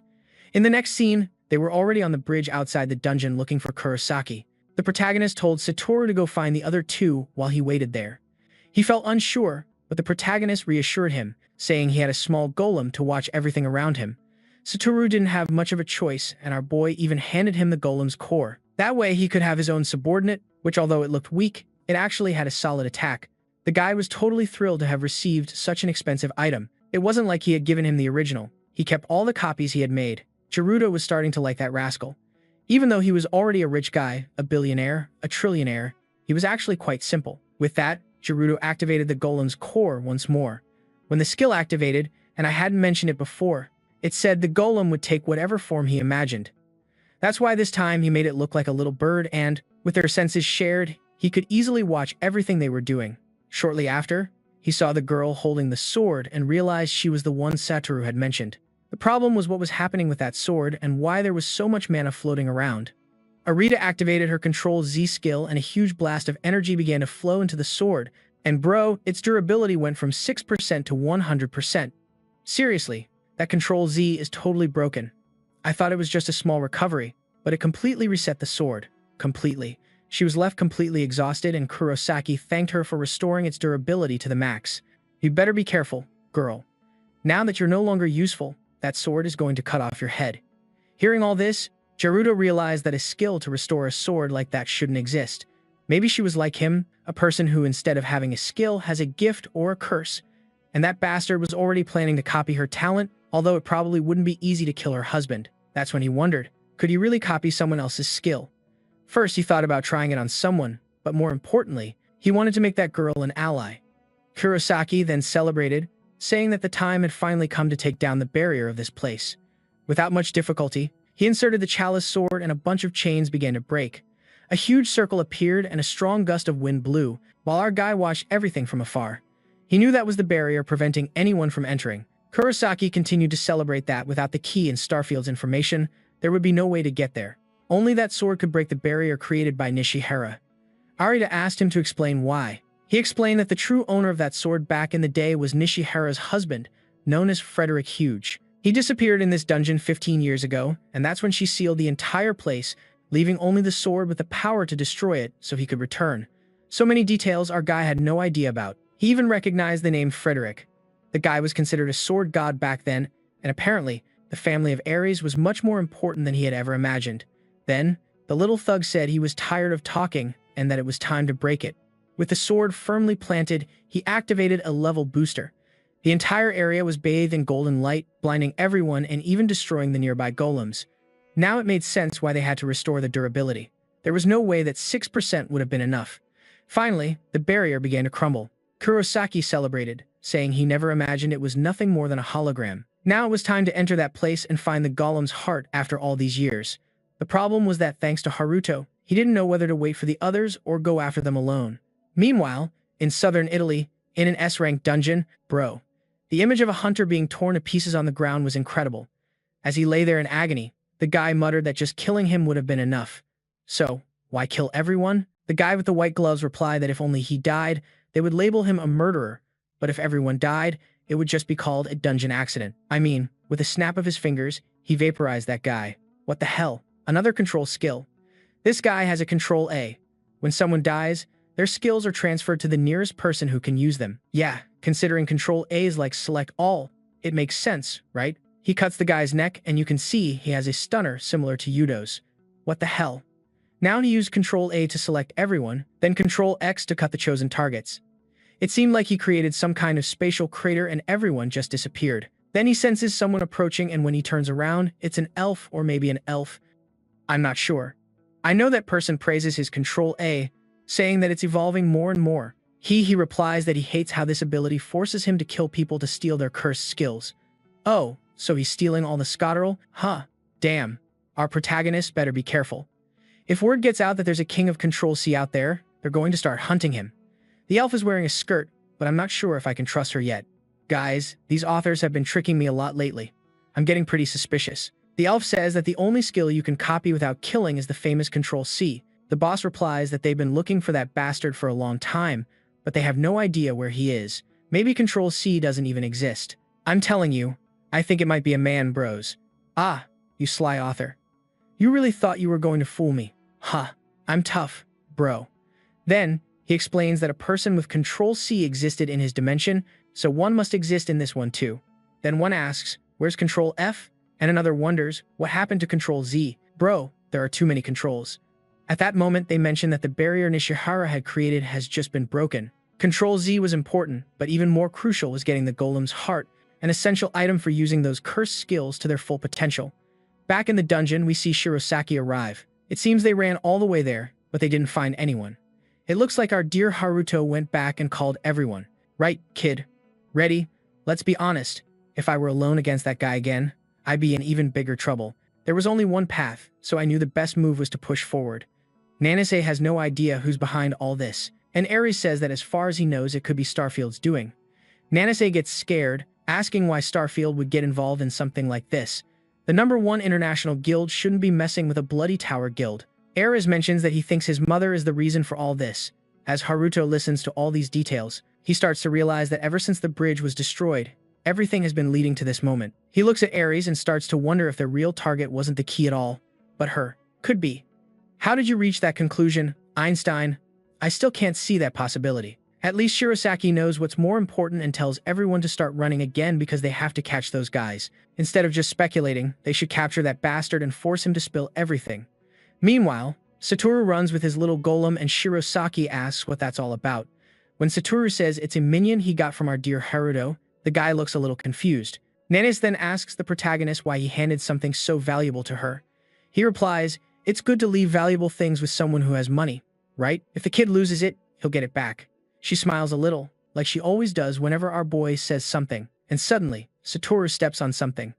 Out of nowhere, a magic circle appears under him and Shirosaki. Haruto runs in their direction. Meanwhile, Nanase enters the shadow, calling out, doing the same thing, and boom. Obviously, another circle activates under those two clowns. They also fall to the ground, and upon getting up, they call out again. Shirosaki and Satoru. Strangely, they couldn't see anything around them. They seemed to be in a forest. Looking to one side, Haruto sees a giant dragon in front of him. The beast was about to bite, and he had no idea where it had come from. At least Nana reacted quickly, launching an attack that cut off the monster's head. The head fell to the ground, and the protagonist wondered why there was a dinosaur-like monster in this mountain dungeon. At that moment, Ares warned that the place seemed to be a completely different world. It was probably a multi-dimensional dungeon. Wow, guys, they really ended up in a gigantic forest. Nana says that's impossible. As far as she knows, all multi-dimensional dungeons disappeared 15 years ago. Ares agrees, since it was his mother who sealed all those dungeons 15 years ago, but those magic circles that appeared beneath them must have been used to connect them to this other dimension. That's exactly how the creatures also invade their world. Nana then understood why that dungeon had been sealed. However, Haruto already knew that Satoru and Shirosaki must have also been sent to another dimension. Probably their next step is to clear this dungeon so they can return to the golem one. He then unsheathes his sword and says that if they have no other choice, they'd better act fast. The problem was that a dozen dinosaurs were already heading their way. I just noticed that the fool Gran was also dragged along. He only just now appeared. Meanwhile, the entire city was in flames. The golems, which were supposed to be in the dungeon, were wreaking havoc all over Japan. The hunters were getting tired of trying to fight back. Of course, that boss that rebuilds itself is right there and they can't kill it. They call for an area attack, but the fisherman mage warns that he's out of mana and they'll have to hold on a little longer. The poor hunters are really struggling to keep those low-level golems at bay until one rushes to strike the bald guy. Just then, a flash of light appears, and in comes a stylish blonde guy with a backpack. The fisherman mage is grateful and soon realizes that the guy is a foreigner. He says he's on a business trip, but he couldn't just stand by while people were suffering. The others thank him and are impressed that he also speaks Japanese. Meanwhile, amidst the chaos with the golem, the bald guy comments that he misses the protagonist and his ability to provide mana. The blonde guy overhears this and asks, "What's this about someone who can generate infinite mana?" To which the bald guy replies that it's nothing special, just a useless person whose only function is to do that kind of thing. Now the blonde guy is really curious and wants to know where to find him. The other guy says he has no idea. Sometimes when he enters a dungeon, he runs into that useless guy. But of course, now the blonde guy is determined to find out who this infinite mana guy is. At first, everyone said he was useless, but now people seem very interested. Then, someone behind the blonde guy exclaims that he has finally arrived. Wow, it's Kyuchi. our beloved and mysterious doctor from the deep web. Looking up at the golems attacking from the sky, they are completely sure that they are the same ones that were supposed to be on the snowy mountain. Shota comments that those guys were the perfect targets for Takeuchi, who runs forward to inform the president that he'll take care of it. Armor activated. Hey, you're clearly inspired by that thing from the Fantastic Four, right? Now it's Golem versus Golem, and the big blue one charges at him. One attack later, the beast is shattered into about 300,000 pieces. A burst of bright magic fills the screen. For a moment, I even thought a magical waifu had appeared, but no, it was just the guy with the goatee conjuring his colorful powers. Then, the giant golem rushes at Takeuchi to throw a punch, but obviously, he wasn't going to lose in a contest of strength. Note that Uchi counters him with a punch on top of the punch and, suddenly, the monster's entire arm disintegrates, exposing its core. He grabs it and smashes it to pieces. This was just a warm-up. The guy finished everything in no time, while our guys suffer for what feels like 30 chapters. So the boss was defeated and the dungeon cleared. Insane. This city invasion wasn't so hard after all. Someone used a Control-F on Takeuchi. That's one of those skills to locate other people who apparently have powers. Huckle. And guess who did it? Our cunning blonde boy, who's just taking notes and saying he got some good information. Now he wants to know if Control-Z is still active inside the dungeon. At least it's good that she didn't die in there. Yeah, right at this moment she has a hole going through her stomach. At least it's Control-Z. I guess she can reset her stomach, but I'm not sure she has enough mana for that. Let's go back about 20 minutes, too, when a bunch of zombies appeared. Kurosaki's group was also transported to another dimension and got trapped with all that zombie madness. While readying his sword, he commented that the problem was they had no idea what would happen after that point. But dealing with those creatures would be ridiculously easy. One slash and the whole area would disintegrate. And then, bam! Their dungeon was finished and they would be transported by the giant golem's heart. The whole team appears in front of a huge door, and one of the masked guys celebrates that they finally found the hidden boss. Without hesitation, Kurosaki takes the key and embeds it in the door. The chamber opens and everyone enters. Whoa, guys, you're surrounded by a bunch of statues with weapons. Somehow, this place looks familiar. They're all just standing there, scraping their swords against the statues as if looking for the boss. Meanwhile, Arita starts to feel an enormous pressure on her body. Strangely, no one else seems to react. One of the masked guys is about to say that it's just for the reward, but something is seen coming from behind. That poor guy gets crushed like an ant and it becomes clear that one of the statues has started to move. The first guy is startled, and suddenly, everyone snaps out of it. Not only was that statue the boss, but every statue in the room was a threat. Arita is acting very strange, crying, even though she's seen plenty of people die before. That confuses Kurosaki. He knows she's seen it all before, so why is she reacting like this now? He orders her to wake up and use her ability before that these guys are finished. She then runs to one of the bodies and rips out one of the mana sources. The problem is that no mana is coming out of those sources. In fact, it seems the mana is being absorbed in another direction. Beside her, she sees other statues massacring the masked men. Kurosaki orders everyone to focus and start attacking instead of just taking hits. He throws a punch at the enormous creature's ribs, making it stagger, and then he orders the rest of the team to start using their high-level minds. One of the masked fighters suddenly reveals that none of their minds or invisibility skills are working. So, look what happens. Another fool gets crushed.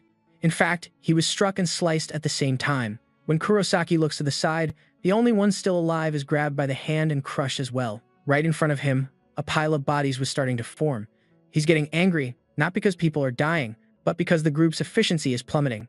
Now it's his turn, facing 3 enormous brutes in front of him. He orders his Kalisha sword to level up, but the system warns him that he doesn't have enough mana to use its power. He's confused, since he's level 300 and should have more than enough mana, but it's already too late. Apparently, he just became another victim.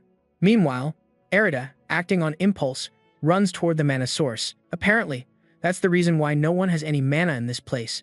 It's all being absorbed. When she places her hand on it, she immediately sees the giant golem's heart appear. The problem is that that thing is supposed to provide mana, not absorb it. Suddenly, the heart begins to crack and she tries to escape, but it shoots a laser straight into her ribs.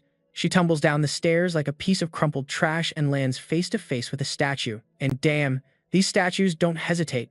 They immediately start attacking with their swords. From her shadow, something begins to emerge. It's Kurosaki, appearing and protecting her as if the villain had become a savior. He even grabs an advanced potion, throws it to her. She catches it, and he takes off running like a Marvel hero. The catch is, the moment she touched the golem's heart, the final boss fight was triggered and the door they came through started to close. He tried to use Shadow Step, but he didn't have enough mana. With no other choice, he did the most human thing possible and ran. But seeing the door, he knew there wouldn't be enough time for both of them to get through. Damn, this villain is doing more saving than our protagonist. He grabbed Arita and threw her outside. The poor girl got up, demanding to know why he did that. He replied that as long as she was alive, she could use her Control-Z and reset everything. But she just stood there, crying, asking if he was an idiot. She's not a hunter and doesn't have enough mana to do that. There's no way she could restore it all. So you can't say he was a hero, because he was just trying to save himself. He knew she would eventually rewind time. Still, I'm used to those villains who would just try to get through the door, leaving both of them trapped. Those types are usually pretty dumb. At least this one is a little smarter. In his mind, Arita was cursing herself for agreeing to come to this place when suddenly something warm started to flow inside her. It was our protagonist Gerudo, channeling an enormous amount of mana into her. When she opened her eyes, she recognized him, immediately. She knew he had done the same for Nana before. Gerudo approached and said that, if she had enough mana, she should be able to restore her own body. That left her confused. How did this guy know about her ability? Meanwhile, the rest of the group was stuck at the door, furious that they had come so far, and still couldn't get in. Ares explained that as long as there was even one person alive inside, nothing could be done from the outside. Shirasaki, as expected, was not happy at all, complaining that they had just wasted their time. Then he looked to the side, asking who that girl was. Someone explained that she was one of the healers from the Bloody Tower team and that thanks to Sano's mana, she managed to recover. Shirasaki didn't care much about that. He just wanted to know if they were going to be trapped and if they wouldn't finish the dungeon. Ares confirmed that was a very real possibility. Then he hit his head with his hand, realizing why so many people had disappeared trying to clear this place. Nearby, Gerudo wondered if he should mention the key. He had already made a copy. That cunning guy. Did you really think he would leave the key intact and not copy it like Control-C, Control-V on everything? He was crouching down, saying he could pretend he had found it lying on the ground. Could it be such a coincidence? With her hand on the door, Ares knew this was something her mother had sealed and she was sure there was something important inside. Suddenly, her hand seemed to pass through it and the entire door began to glow. The place opened up, leaving everyone stunned at how it had happened. Ares explained that the cloak she was wearing was made by her mother and might be resonating with the door. Gerudo already suspected that she was the key to all of this. Suddenly, a dark aura enveloped everyone and Masato wondered, what kind of pressure is this? Nana warned everyone to cover themselves. There's something in that place draining everyone's mana. Gerudo asked Arita if that's what she had mentioned before and she confirmed it. Instead of providing mana, the golem's heart was absorbing it. Now our protagonist is left wondering how to fix this mess. Desperate, Arita said they'd better run. There's nothing a hunter can do against the kind of creatures that are about to appear. At that very moment, golems appeared right in front of Satoru. Nana, already used to being around Gerudo, asked him for the one thing he does best. He assured them not to worry, promising that he will fill everyone's mana in this place.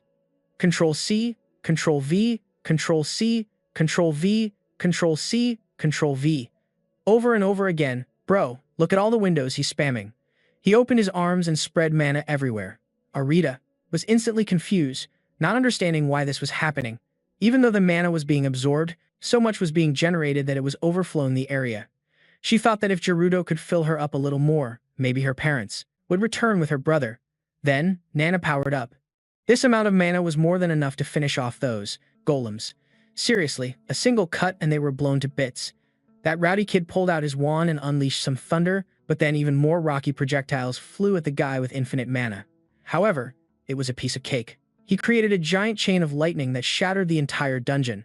Arita looked to the side and saw the pathetic body of Kurosaki lying there with his sword to the side, utterly defeated. He was missing an arm, gasping for air, and she didn't know what to do. Just as she was considering maybe saving him, Gerudo approached, gave her a cold look, took his most important sword, left, and cloned it.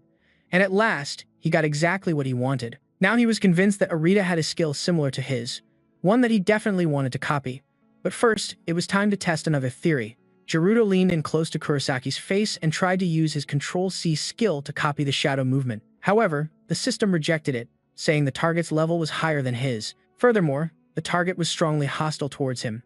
In that case, he had two options to acquire this skill. Either kill the target and steal the skill or force absorption when the target's HP dropped below 15%, although that would leave the target unable to use their own skill. Either he steals it or he kills him. It's no less brutal than what that guy did earlier. Our boy was sure that guy couldn't be above 15% HP after taking such a beating. This forced absorption might seem harsh, but it will definitely be useful in the future. At that moment, Shirosaki appeared and ordered Erida to heal that guy just enough to get the information they needed, and so he couldn't escape. She was there watching Gerudo. He approached Shirosaki, used his Control-Z, and he started to recover. Gerudo, ever hungry, thought this was even better than the clone that he makes of himself to resurrect, although I'm not so sure about that, since our protagonist can take a stab, die, and come back, whereas if someone else dies, that's it. As soon as Kurosaki woke up, he smiled, saying that he knew the two of them would survive.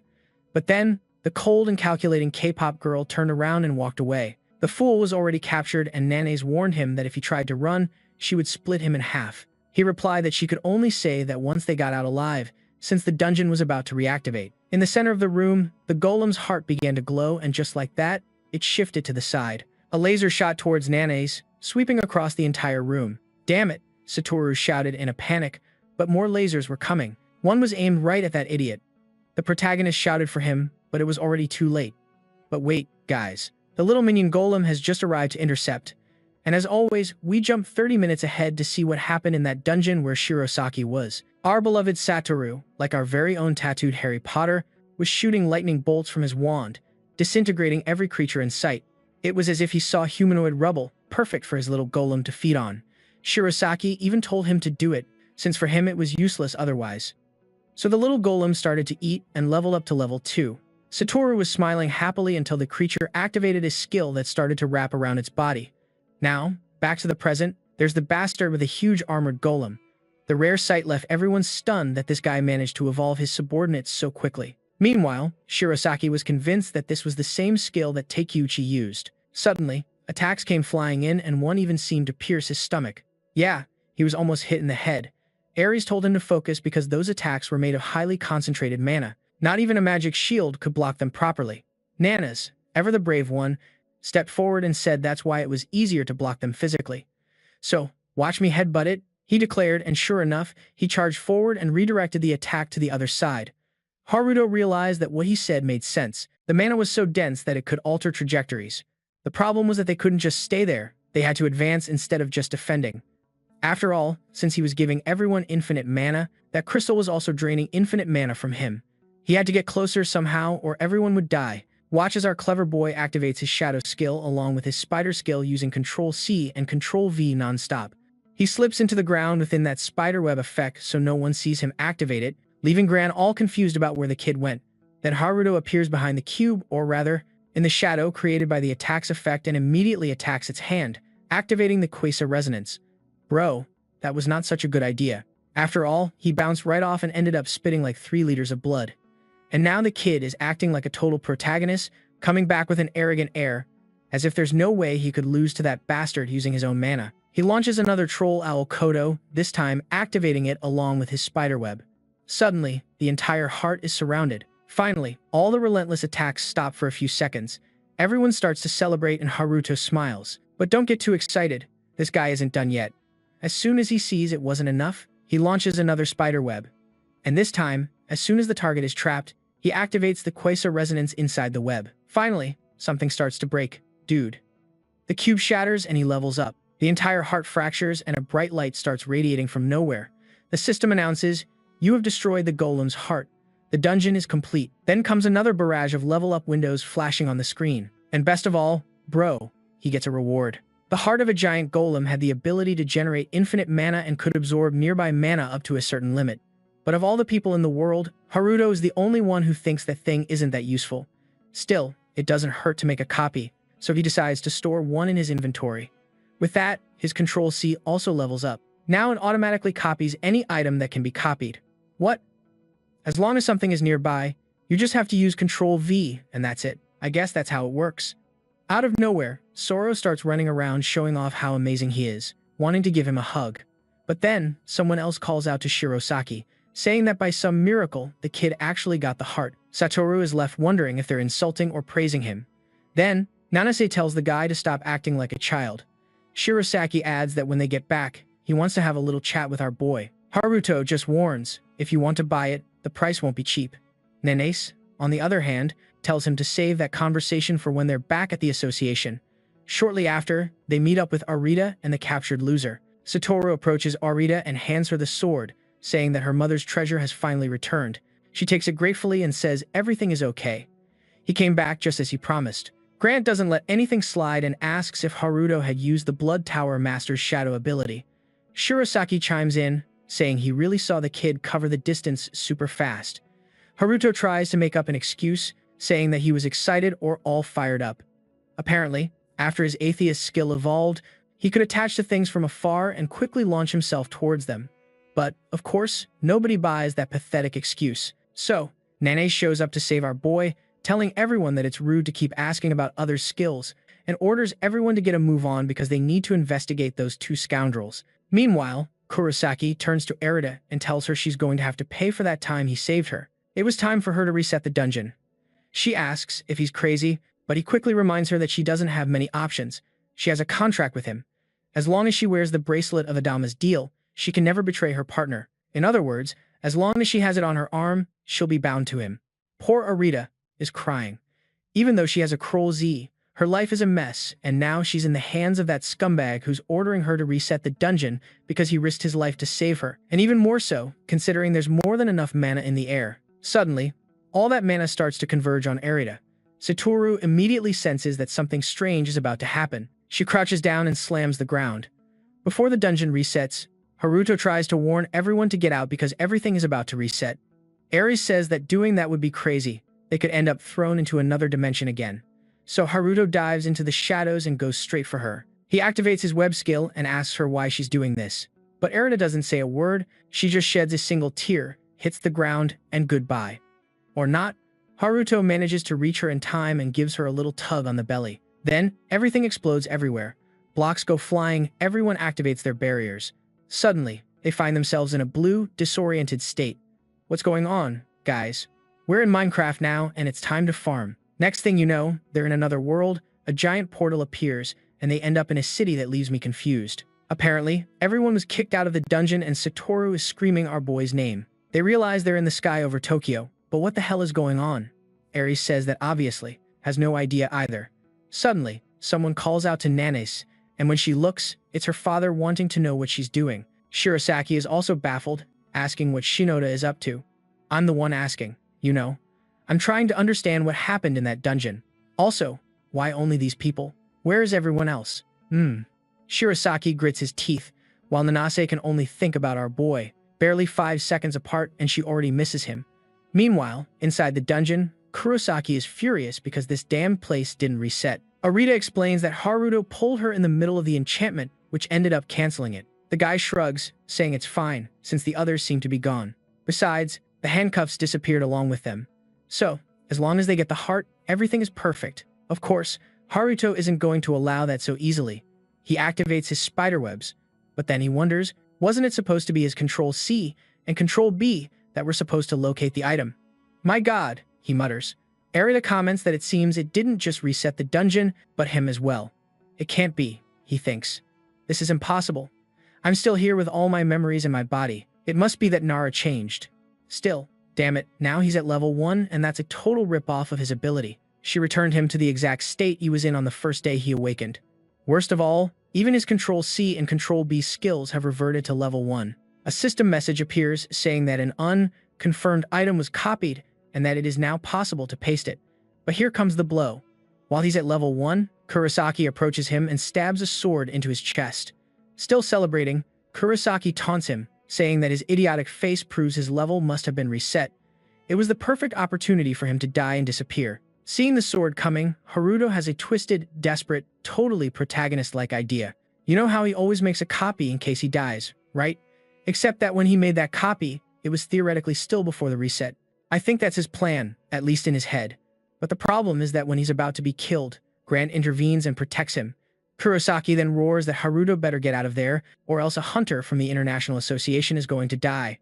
Haruto demands to know why he's doing that, and the answer is simply for him to run, warning that Kurosaki will take care of it, so he'd better escape immediately. However, Haruto insists there's no way he's doing that.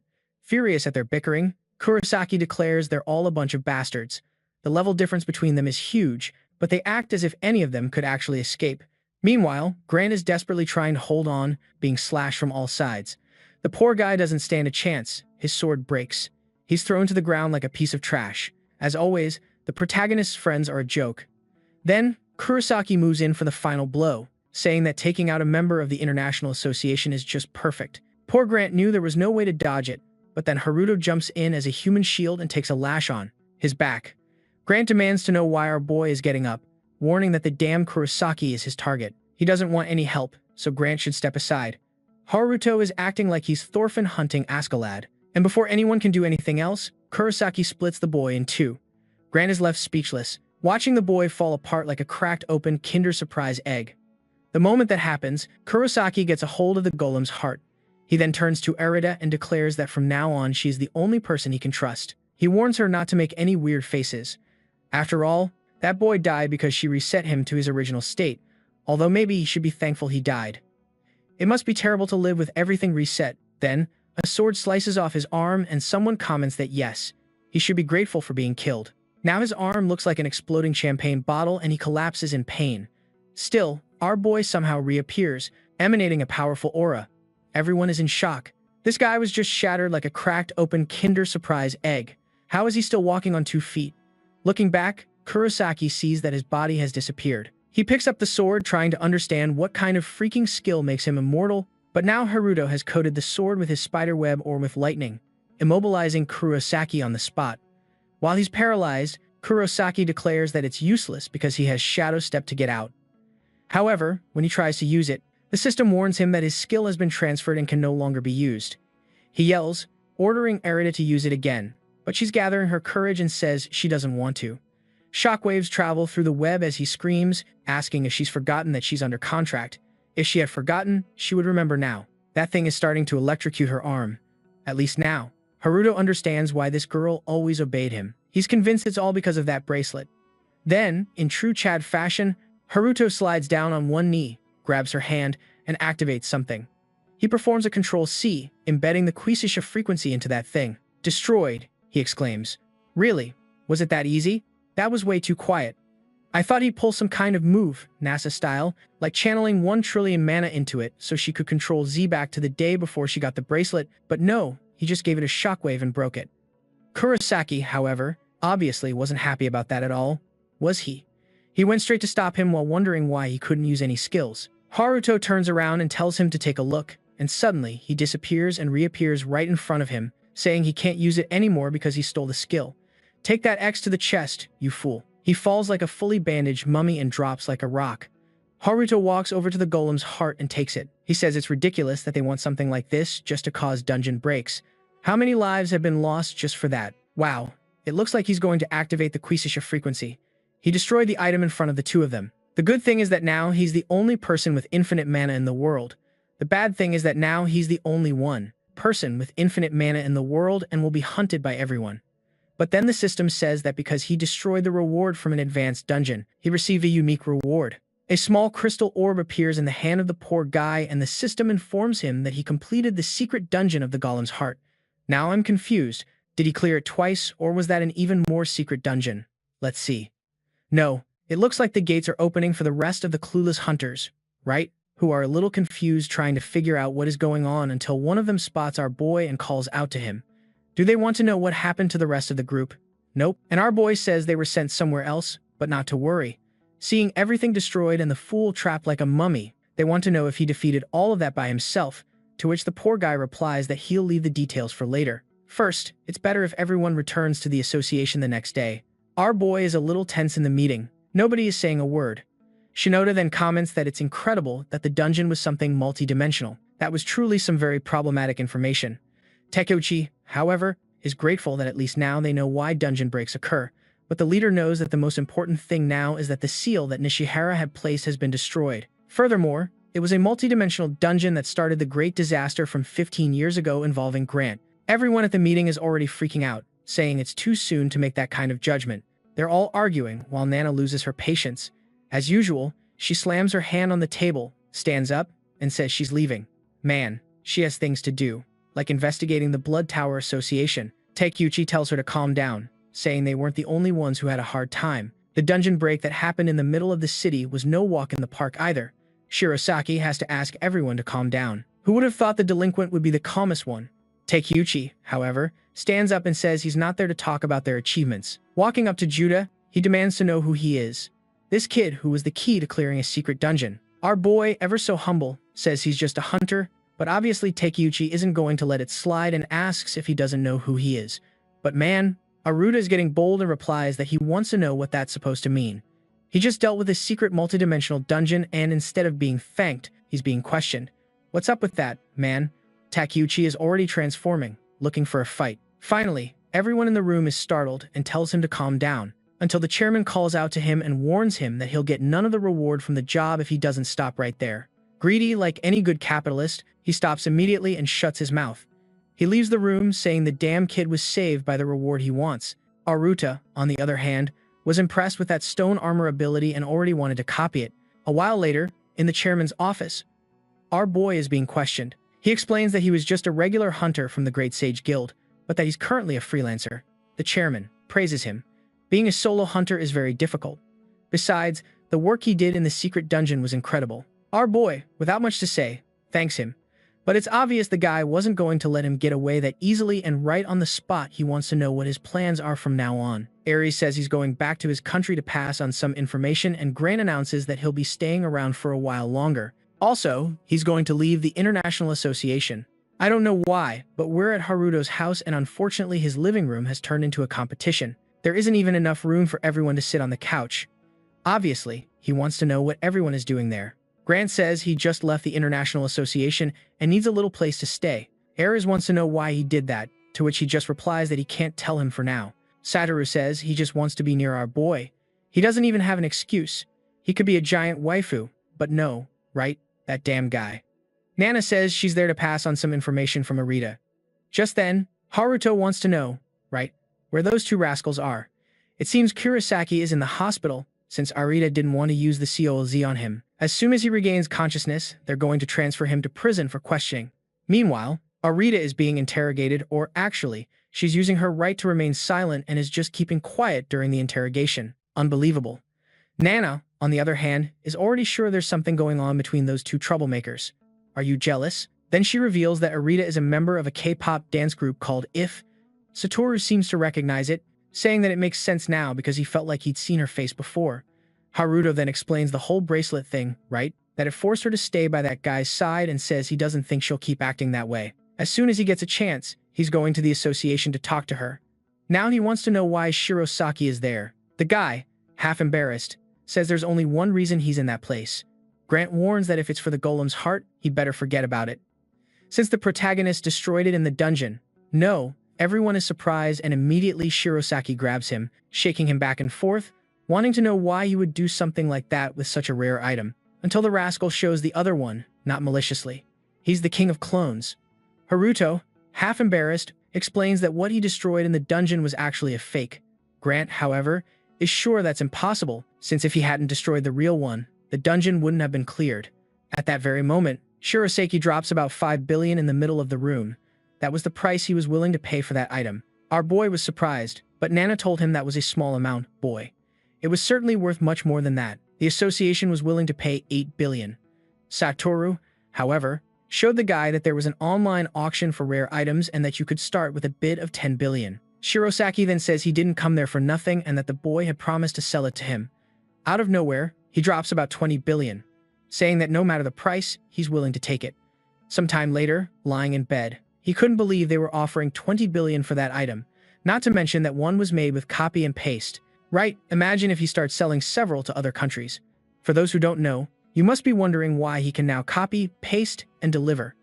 I don't know if I mentioned it or if I forgot, but there was a notification that said something like, you can now define the duration of the item, you know? That's why he can now transfer it to other people. I think that's it, right?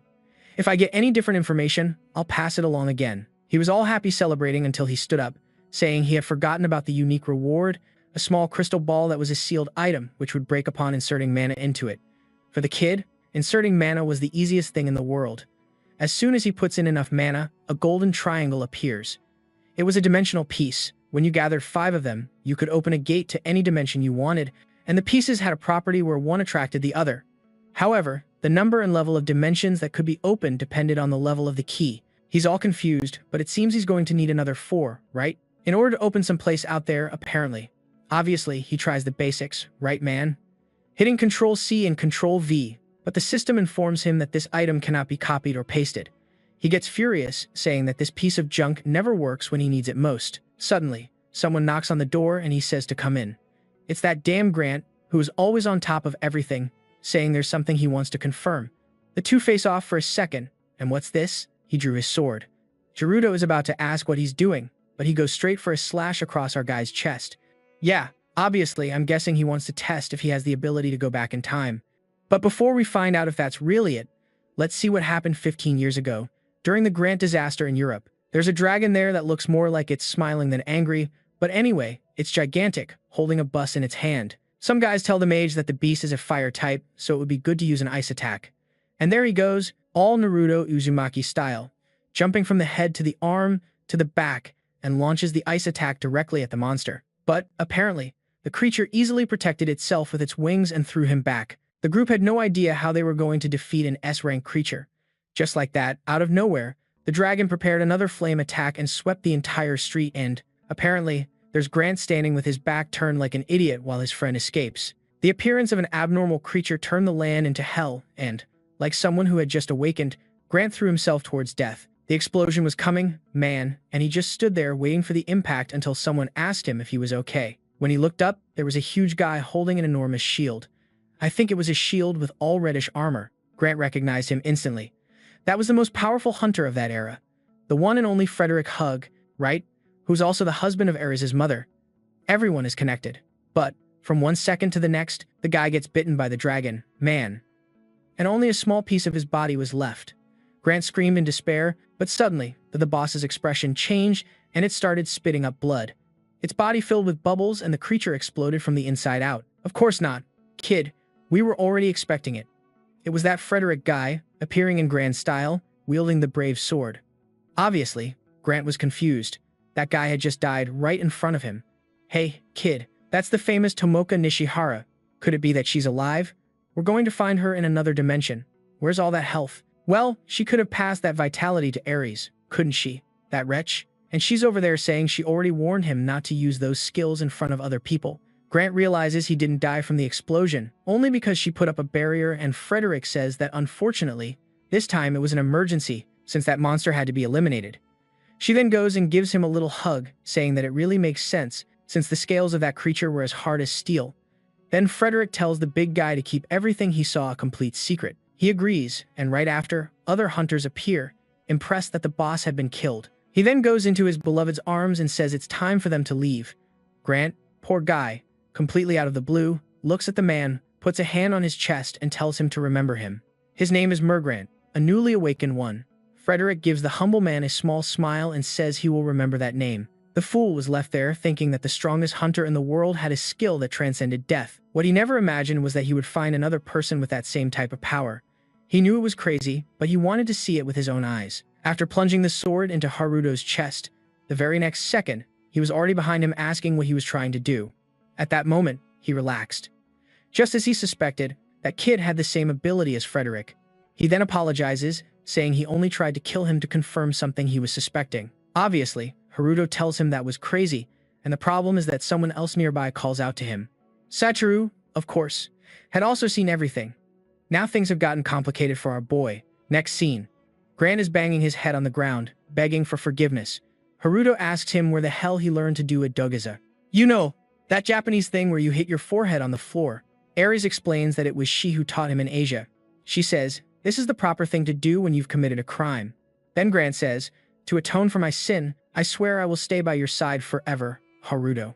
Haruto rejects him, telling him to stop deciding things on his own. Meanwhile, Satoru is curious. He wants to know if the protagonist really has the same resurrection ability that Frederick Hughes once had. Haruto tells them to stop putting a name on his power, but since he didn't deny it, Satoru is already excited, saying it's crazy to think that someone can just resurrect like that. Haruto thinks it's better to let them believe that's his power for now. Out of nowhere, Ares calls him and says she has something to show him. Did she also find a piece of the triangle? Of course, Haruto recognizes it instantly. Ares says she was tracking dimensional energy and ended up in that room with Jaruto explains that he got his piece after destroying the heart of that snow mountain giant, a kind of unique reward. Then, Ares drops the bombshell. Her piece was left to her by her mother, and from what she's read, these pieces react to each other, and since she found Jaruto, who also carries one, it all starts to make sense. Jaruto thinks that at least that's good news. It means it might be easier to find the others. But Satoru, of course, wants to know the real question. What can you actually do with those triangles? Ares, as always, knows everything. She says these can be used to open a dimensional gate. Now I don't know if Satoru has memory problems or if he's genuinely surprised, but the guy says, really? As if he hadn't already received that information from the system. What Ares adds, however, is that with the key maybe they can not only open gates, but also close them. It's then that Gerudo realizes why she was so interested in that dungeon. She tells them she believes her parents are still alive, but trapped in another dimension. Grant agrees, saying he can't imagine anyone could have killed those two.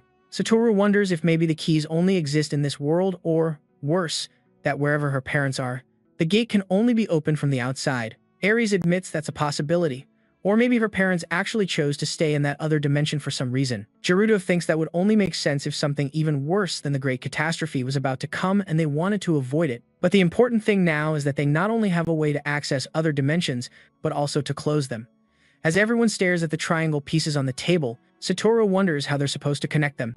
A little push from the golem activates some kind of magnet, and boom, they snap together perfectly. The room lights up and everyone is watching as if something incredible is about to happen. But no, they just connected. Ares takes it and says she's convinced now. The resonance sound became more strong and she can feel it. The person holding these pieces is no ordinary human. Yeah, I don't know where she gets so much excitement from, but there's our mysterious elf. I still can't tell if it's a boy or a girl. Anyway, all excited, saying they can finally go home. Meanwhile, back at the Starfield Guild headquarters in Europe, someone calls out a guy named Midshield, asking why he's laughing when the Blood Tower mission failed. The Florin steps in and apologizes to Lord Mikkel, saying he's happy that Mikkel has finally absorbed Cuterol.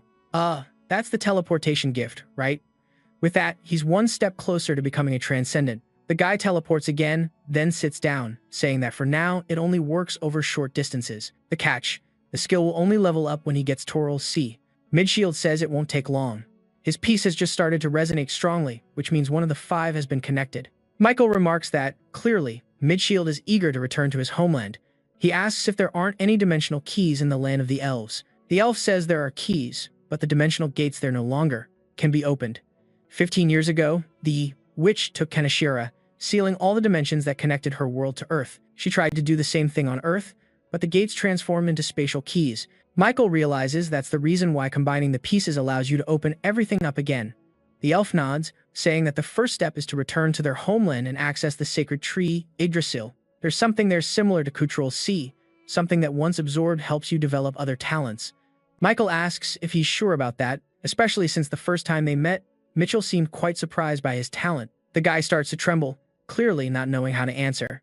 That's when the leader stands up and says he knows the real reason. 15 years ago, the elven dimension was contaminated and the sacred tree is about to collapse. That's why the elves connected with Earth to try and dump all their disaster onto this world. The plan only failed because Nishihara managed to close everything and seal the paths. He asks if it's true and, from the hesitation of Midshield, well, it's obvious.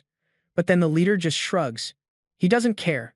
What he wants is to open those multidimensional passages and absorb even more powers, even if it means dooming the Earth. He says he'll take action himself. Mitchell warns that it's not time yet. He's the leader of a multinational guild. If he starts making moves now, he'll attract too much attention. That's why he shouldn't worry. He already told Lucas to go ahead with Plan B. ***, cut to the Forest of Death, an advanced dungeon in Japan. Someone is facing a bunch of level 90 ghouls. And of course, it's Haruto with his male waifu. Seriously, bro, you had a bunch of girls back there to team up with and you're here hunting monsters with just guys. Or worse, Grant is sticking to him like glue, but he's already trying to run away because the monsters are too strong. Of course, Haruto doesn't want to leave. Obviously, it was a whole hassle to get access to this dungeon. He wants to make the most of it and level up. He's already celebrating, telling everyone not to worry, that he'll go ahead. The ghouls get ready and Satoru tells him to be careful because this guy is already getting emotional. Nothing has even happened yet, drama queen. The monsters all charge towards our boy and Haruto starts spamming Kotoroko, summoning a whole army of golems. Naturally, the 2 idiots next to him are totally confused, wondering where the hell those golems came from. Haruto is already excited. saying that his minions are killing it. Grant, confused, starts to wonder what Haruto's real power is. The last time he saw him, it was supposed to be resurrection. The first ghoul launches a bite and lands it right on a golem's head. Satoru thought that was it. There was no way it would survive, but no. Not only does the golem withstand the blow, but it punches the ghoul in the face and slams it into the ground. With that, the squad moves forward and starts to absolutely destroy the dungeon's monsters. Satoru just sits down at that point, realizing that Haruto doesn't need any help at all. Asterisk, asterisk, a while later, the golems had finished off the werewolves, just as Haruto expected. His resistances and stats were way above normal. He checks his inventory and notices that the only problem now is that it's not big enough to hold a proper golem army. Thinking out loud, he says he'll have to come up with a more efficient system. Satoru tells him to go ask that Kainoseki guy, while Grant is already walking away thinking he should have never left the International Association. He feels totally useless in this group. Cut to the car with Satoru, and Haruto is impressed that this spoiled kid got a luxury car for his birthday when he suddenly gets a call from Nene's asking him to come to the association right away. Satoru asks what's wrong, and Haruto says he doesn't know, but in truth, he's already guessing it's about Arita. A while later, in the association's interrogation room, Arita is sitting there, with her lips all chapped. Doesn't the art here look just like that series Return Hero? Same style. Pretty sure it's the same artist. Nenes explains that Arita has been refusing food and water for 3 days, but says she wants to talk to him. Haruto asks if it's possible to turn off the recording of their conversation, but Nanase immediately refuses. It can't be done. Haruto starts to weigh whether it's worth revealing his ability to try and copy it from her. Having 2 overpowered talents might be worth the risk, so if it comes to that, he'd pay the price. Inside the room, he offers her a glass of water and kindly asks her to drink. She glares at him, then takes a sip. Nene says that will help with the dehydration. What a medical genius. Truly the Sherlock Holmes of hydration. Haruto then wastes no time. He tells her that his ability is infinite mana generation. She goes to say something, but he cuts her off and asks if she's been affected by the curse of the Control-Z skill. I thought she might hesitate for a moment, but nope. She just lets out a resounding yes. Now Haruto is sure he's not the only one cursed with that mark on his neck, which means if he can copy her Control-Z skill, he might be able to copy any skill. Satoru heard all of this and realizes that a skill that restores things to their original state is way more broken than just recovering them. Satoru, meanwhile, is totally lost trying to figure out what the hell that Control-Z curse is. That's when Arita makes her request. She wants help restoring the health of her parents who have been in a coma for a long time. She would need an insane amount of mana to do it, and only he can provide it. Haruto stands up and says he'll give her all the mana she needs, but from now on, she's going to have to grow up a bit. Suddenly, he reaches for the handcuffs, and everyone looks at him totally confused about what the hell he's doing. The whole room is flooded with a flash of light. A bubble of energy spreads out as he holds her hand. Our cunning guy is trying to copy Control-Z. Well, trying is the key word, because the system immediately notifies him that copying that skill is not possible. So much for that plan. Haruto already knew it wouldn't be easy, but he didn't expect to hit a dead end with no options. Still holding her hand, he starts to wonder what the hell he's supposed to do now. Arita, all sweet and naive, just asks what he's doing. He suddenly lets her go and says, "Oh, it's nothing," and apologizes. Then a system window pops up. Since it's not a standard skill, it can't be copied right now, but there might be a way with forced absorption. And of course, Naruto knows exactly what that means. It's the method that only works if you kill the person. The problem is, he doesn't want to just murder Arita out of the blue. Looking at her now, he starts racking his brain, searching for another way to get that skill. Satoru says, "Okay, I'm confused," and out of nowhere, Nana holds up a microphone and asks if something went wrong. Naruto says no, everything's fine, there's nothing to worry about, but on the inside he thinks the smartest move is to keep this girl close, at least until a better solution comes along. Just then, he says he's willing to go to the hospital where Arita's parents are. Later that afternoon, at the central hospital, Arita explains that her parents were affected by mana poisoning, something that happened 15 years ago during that mysterious attack. Once again, just as he suspected, she always had a reason to stay close to Kurosaki. Naruto then asks Nana if Kurosaki is also being treated at that hospital. She says yes, but he's in the basement. The plan is to start interrogating him as soon as he wakes up. Nana wonders if Arita is okay with that, and she says she's not too concerned. Suddenly, he senses something. That blonde guy from before walks by and seems to notice something in the basement too, in front of a door, probably where they're holding Kurosaki. A couple of guards stop the blonde guy and tell him only authorized personnel are allowed to pass. He hands them a card, thanks them for their hard work, and tells them to check it. But when the guard checks it, there's nothing but Control F written on the paper, bro. In that same second, the blonde guy vanishes and both guards are enveloped in shadow. Their eyes turn completely black, and the next thing you know, they just walk away, saying he can go in and look at whatever he wants. The blonde guy walks through the door and approaches the pod where Kurosaki is being held.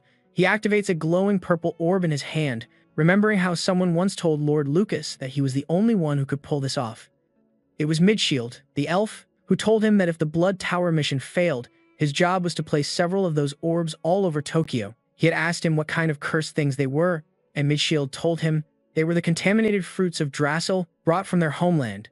Basically, they could be used to create a barrier and open a subspace. The blonde guy wanted to know what was in that subspace. Midshield just told him to take a look, and the guy nearly passed out when he saw it. A giant, monstrous creature with a gaping mouth appears in another dimension, like those horrible things we saw in our good librarian's world. Midshield warns that's the most he can show him for now. His mission was crucial to allow Starfield and the entire team to move freely. Lucas was sure they were using him to cause a dungeon break right in the middle of Tokyo. Problem: he also had family inside Starfield, so backing down wasn't an option. It seems that everyone in this world has that weakness. Family seems to be the ultimate kryptonite for hunters. Meanwhile, back at the hospital, Erida's father starts to wake up confused, asking what is happening. He looks to the side and sees his daughter hugging his mother, crying with happiness. Seitora is getting emotional with tears in his eyes, while Nanase just looks at him like, what the hell is this guy doing here? He says it was all thanks to Haruto, because not even a high-level healer could have provided so much mana to allow Arita to use her ability like that. Meanwhile, Nanase's mind is racing, an ability that can rewind things to their previous state. That's extremely dangerous. She'll definitely need to keep an eye on this girl. Then, the protagonist asks, where's more? Cut to Lucas calmly walking down the hospital hallway, not suspicious at all, until a system window suddenly appears. Control F has detected a user with control-type abilities nearby. Right? Took me long enough to realize. That hooded guy walking next to him. Yep, it's Kurosaki, the bastard. He's been released. And like an idiot, Lucas says something about a control user nearby out loud. And, of course, Kurosaki hears him. He immediately assumes it must be Arita. Suddenly, someone calls out Lucas Grant's name. He says Lucas's face was so hidden he almost didn't recognize him. Then he demands to know what a hunter from the International Association is doing in Japan. Boom! Just then he sees Kurosaki and says, so 2 dogs from Starfield. Lucas replies by asking what Grant from the International Association is doing there, but Grant ignores him. He pulls a sword out of thin air and says Kurosaki is a wanted criminal. Lucas tries to calm things down, saying that causing chaos in the middle of a hospital is insane. Meanwhile, Kurosaki is over there asking for a sword, since his entire inventory was confiscated. That's when Haruto appears right behind Grant, announcing that he's there too. The moment he sees him, Kurosaki is furious. Haruto is using the power that used to be his. Then, a window appears for Lucas. Right in front of him is the user with the Control-C and Control-B abilities. His expression changes immediately. This is exactly what he's been looking for all this time. But now, someone else is walking down the hall. She says, the troubles just keep on coming, and just by the tip of the spear, we already know who it is. Lucas, now looking like a complete idiot, starts hearing Final Boss music in his head. And there's the impressive Nanase, fully equipped, saying, yep, the day just keeps getting worse. Kurosaki is already panicking. He warns Lucas to be careful with this damn Nanase. He tells him they'd better get out of there fast. Then, bam. Someone throws 2 handcuffs right in front of them. It's Nanase, cooler than ever, telling them that if they put them on peacefully, maybe they won't have to get hurt. Kurosaki, feeling humiliated, grabs a civilian and warns them to back off because there are already a lot of injured people in this place, but many more could get hurt if they provoke him. But, boom. In the next panel, he gets a flying kick to the chest from Nanase, goes flying down the hall, and crashes into the wall, spitting up like a liter of blood. Poor Lucas just stands there. Like, that escalated really quickly. Nanase calls him by name and says they should settle this peacefully. Lucas glances to the side and sees Kurosaki passed out, slumped against the wall. He thinks, yeah, I probably won't fare much better if I try anything stupid. Then he remembers when Mathilde handed him the Atrasil seed. He asked why he had been chosen. The elf explained, the seed was, with mana corruption, and normal humans couldn't touch it, but Lucas could. Just like Kurosaki, he asked why, and the elf revealed the truth. Kurosaki had violated international law by using skills powered by black mana, the same cursed mana the seed needed to function. That's when Lucas understood. To the association, he's just like Kurosaki. And just when you think he might try to reason, Lucas says, "No, there's no peaceful way out of this." He unsheathes his sword, saying he needs Kurosaki and will take him no matter what. The weapon Lucas is holding is instantly recognized by everyone. Grant knows that Rapier Angelus, an extremely rare weapon passed down through generations of Britannian heroes. Only one exists in the world. It was equivalent to the legendary dragon's chalice sword, but instead of being made for cutting, Angelus was built for piercing. In the blink of an eye, Lucas lunges straight for Nenese. She tries to block with her spear, but man, Angelus pierces right through the spear and hits her square in the chest. Naruto jumps, worried, but she stays calm. She tells him not to interfere, turns to Lucas, and says they're clearly about to make a huge mess in this hospital. She pulls the blade out like it's nothing, and Lucas just watches, completely baffled as to how the hell she managed to block it. She lunges with a spear attack. He dodges just in time, still confused about how she managed to defend against a direct hit. But, bro, stop thinking so much. You're about to take a spear to the face. The attack looks like it lands clean, but Lucas barely manages to deflect it with his sword. Still, Nenes is clearly on another level. Her strength sends him flying back. He wasn't even stabbed directly and he's already spitting up blood. The guy has internal injuries and suddenly realizes, yeah, his chances aren't good. Now he gets it because Nenesi is among the 10 strongest hunters in the world. Desperate, he starts to activate something in his sword, a function he didn't want to use inside a hospital. But suddenly someone shouts his name. Nanase, it's Kurosaki, getting up from the back, holding the damn Yggdrasil seed in his hand.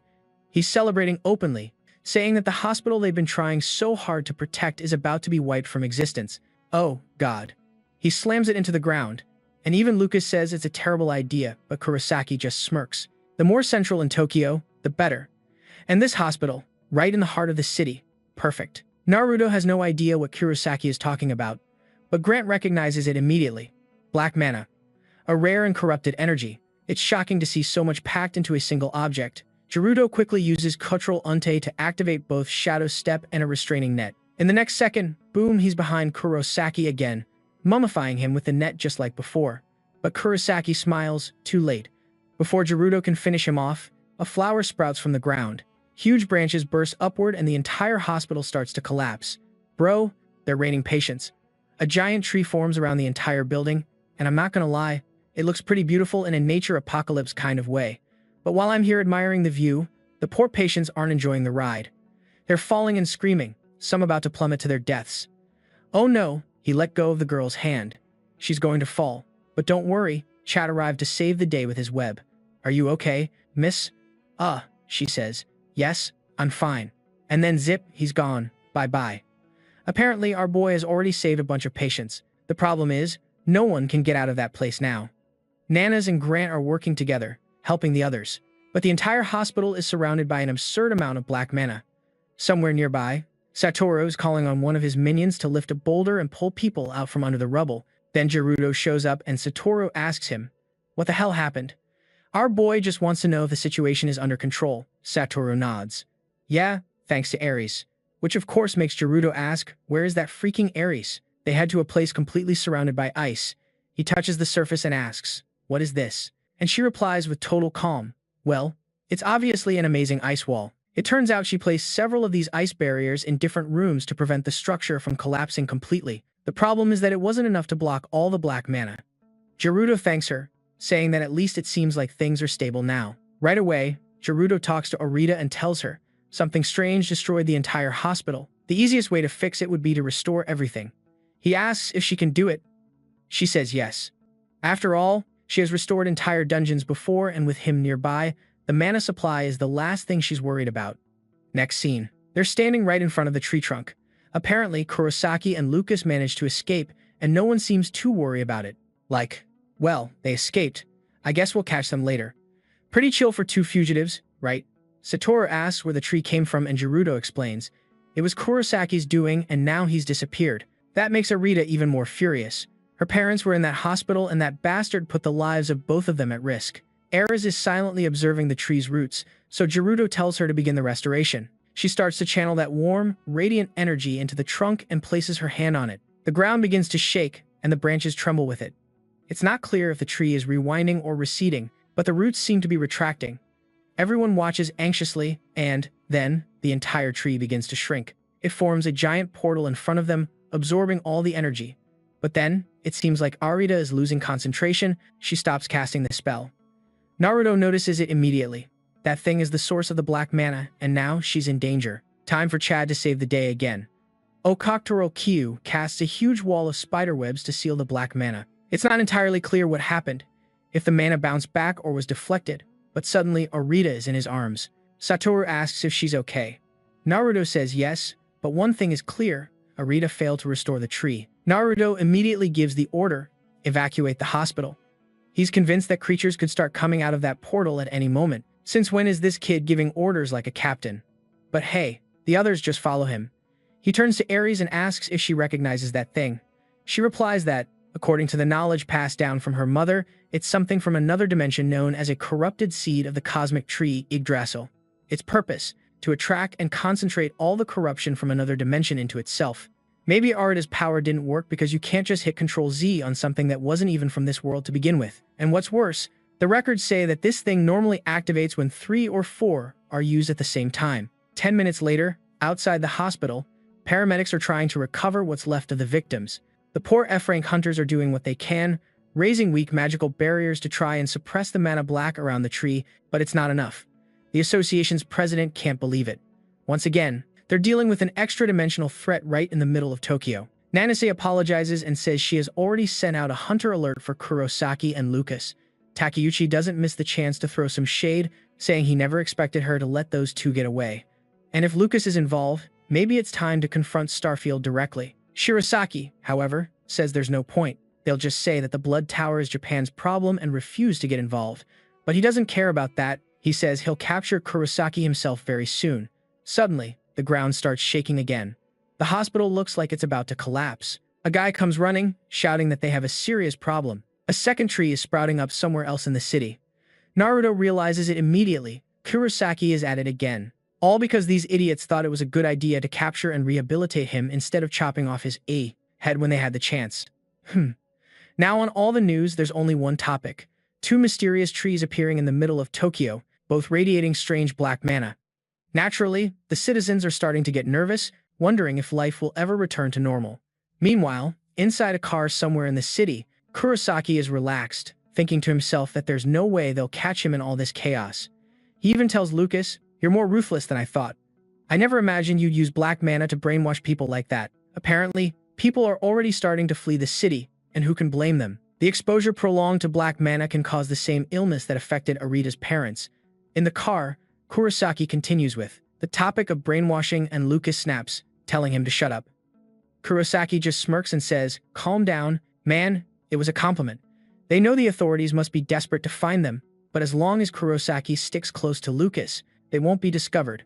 And why is that? Because no one suspects they're hiding in a police car. Only 3 more to go and then it'll be time to move forward with the plan. Back at the headquarters of the Hunter Association, in the chairman's office, they're starting to realize that more trees might be getting planted. Ares had shared the information, records left behind in his mother's books.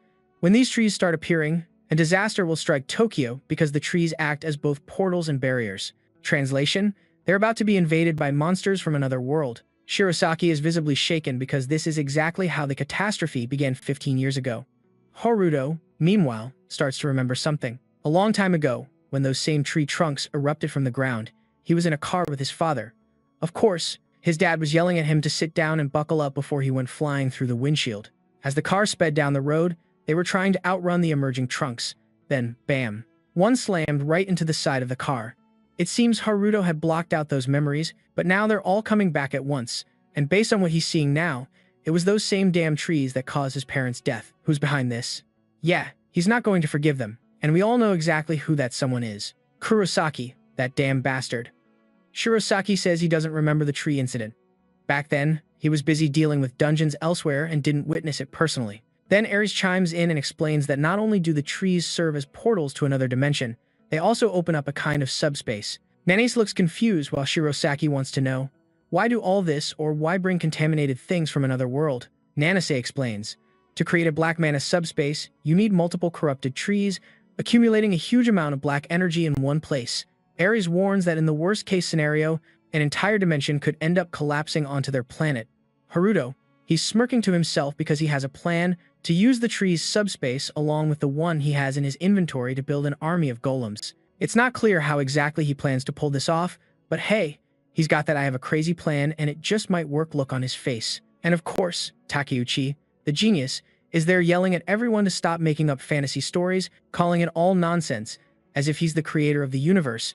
Don't you have to see something personally for it to be real? Then someone casually pulls out a dimensional key and suddenly the same bald guy who just said none of this is real says, "Wait, are you really going to activate a dimensional key? Make up your mind, dude. Have you seen it or not? Let us know."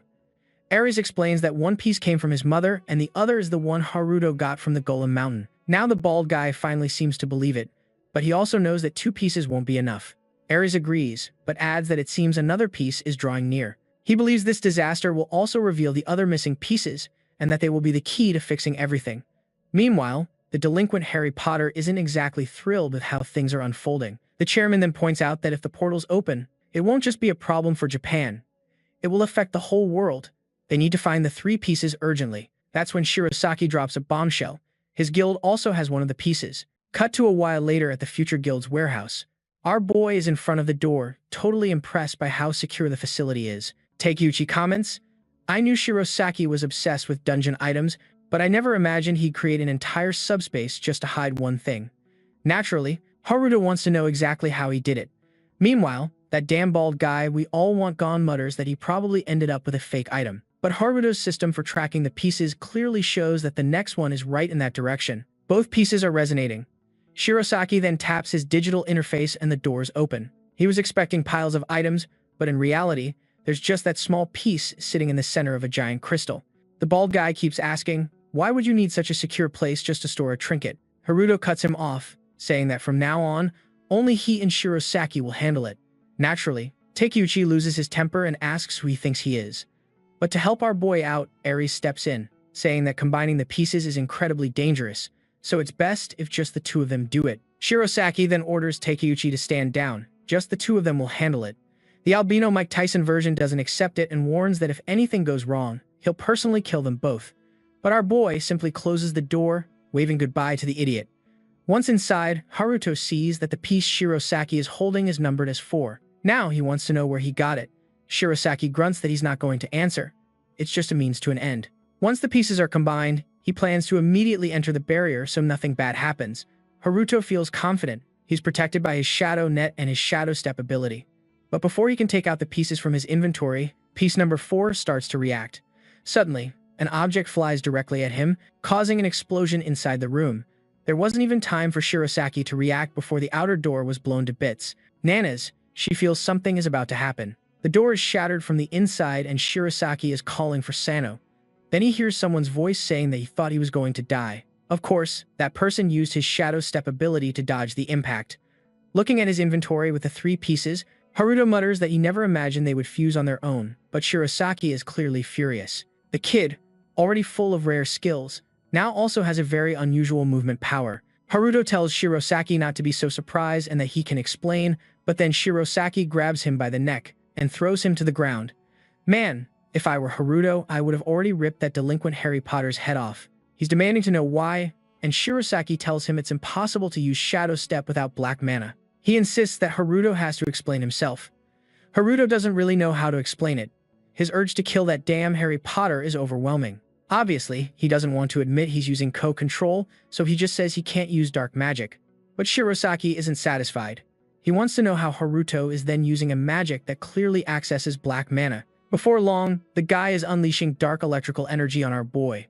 What the hell is this? Hey, come on, they've gone crazy. They don't know he's the master of control. Yeah, wow.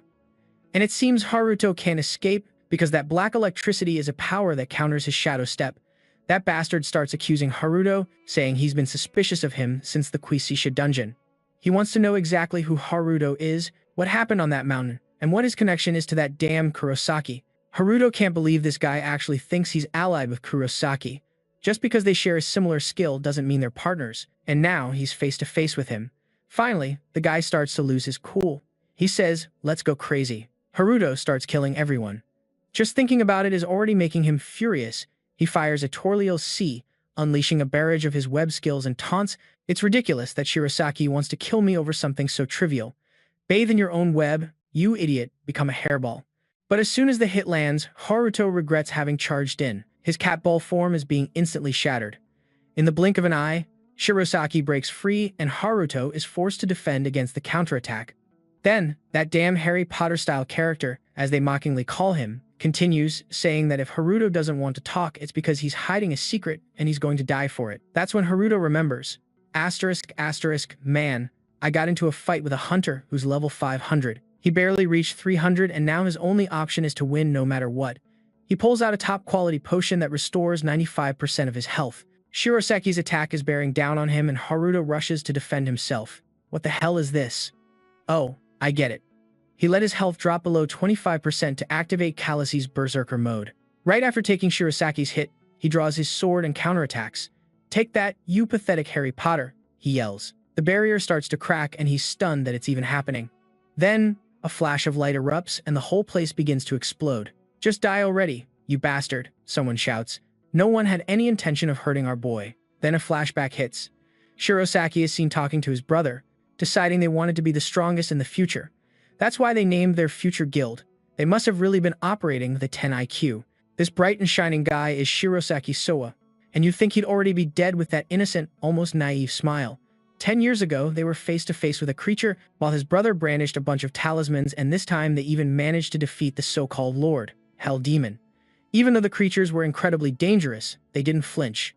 In front of a dungeon gate, Suda mentioned having a strange feeling, as if some uninvited hunters had snuck into the party. But, ever the naive one, he declared it was the perfect opportunity to take a dungeon controlled by Midas. That was their ticket for the future guild to sneak into the top 10 strongest in the country. Besides, he didn't have to worry because his brother was there. However, Suda just watched in silence the mummified guy. Next thing you know, the boss is dead, along with all the hunters shattered on the ground. Clearly, the mummified guy took out his brother and Shirosaki screams for answers, but the guy just tells him to give up on his brother. He had been tainted by a black mana addiction, a disease that would soon turn him into something worse than a. Shirosaki then orders the bastard to hand over the antidote immediately. The mummified guy says, "Give me your shadow step ability and I'll show you how to save your brother. Refuse, and you're dead." So it seems Shirosaki reluctantly handed over the skill. I love how practical this world is. If you have a power, you just pass it over like a credit card. There you go, buddy. Take it home. When he asked for the antidote, the guy revealed he would need the sword known as Brilliance. It was the only way to cure his brother's mana poisoning. Naturally, Shirosaki panicked. He wanted an antidote or that kind of information. Then, the guy dropped another bombshell. There is no real antidote for a mana addiction, but that didn't matter much, since this dungeon was about to collapse and they would both die anyway. Shirosaki was acting even more naive than the characters in those cheesy stories, insisting that it seemed like the bastard had planned to kill him from the start. The guy started to fade away, saying it wasn't yet time for the world to know about the existence of black mana skills or black mana itself. It was then that the whole place started to be destroyed. At that moment, Suda showed him the item he had found in the boss room. Shirosaki had no idea what it was for, but it looked completely different from any other item. Desperate, Shirosaki told him to forget that damn item and focus on surviving. They needed to use his skill to get out of there. But Suda replied that there was no way to save him and then used a forced return skill on Shirosaki. Poor Harry Potter, as he was mockingly called, screamed in desperation, demanding to know why, but his brother could only apologize. Suddenly, he reappeared in the guild office, crying his eyes out while holding the dimensional triangle. Back in the present, during his fight with our beloved Haruto, Shirosaki explained that for the 10 years following that incident, he had searched every dungeon, but never managed to find that exact piece again. He even doubted that his brother was still alive. Haruto then understood why this guy was so obsessed with raiding every dungeon he could find. Haruto was drinking a potion because, although the Berserker effect was incredibly powerful, the cost was high. Shirosaki had warned him about that. That's why he had been researching black mana and dark skills despite the inevitable punishments. Shadow Step is an extremely rare skill, and aside from that guy wrapped in bandages, no one else should be able to use it. Haruto then offered to explain how he managed to use it, but Shirosaki interrupted him, saying it was no longer necessary. He had seen that Haruto had just used Kalichi's dragon sword. That could only happen if Haruto possessed some kind of ability to copy or steal other skills. Shirosaki apologized for not knowing our boy was a bandit, but he insisted that everything was clear now. Haruto replied, "It's not clear. I'm not a bandit." They argued for a bit, and after a while, Shirosaki said that once the dimensional key was complete, he wanted to go with them. He also insisted that he should be the one to kill Kurosaki. Haruto just replied that he didn't really care much about Kurosaki anymore, it seemed. Speaking of that bastard, Kurosaki was already causing more destruction in Tokyo. Suddenly, the battlefield door burst open and Grant, seeing our boy all beaten up, asked if something had happened. Haruto explained that it was just the combination of the keys that caused that huge explosion. Nanase then urged them to hurry, pointing out that while they were inside, the contaminations were still spreading. Shirosaki knew it was all Kurosaki's doing and was already looking forward to killing him. Then Ares warned that, judging by Kurosaki's movements, he could guess where he would attack next. Apparently, in the city of Ginza. Nanase agreed, pointing out that since Ginza is huge and crowded, it could mean many casualties.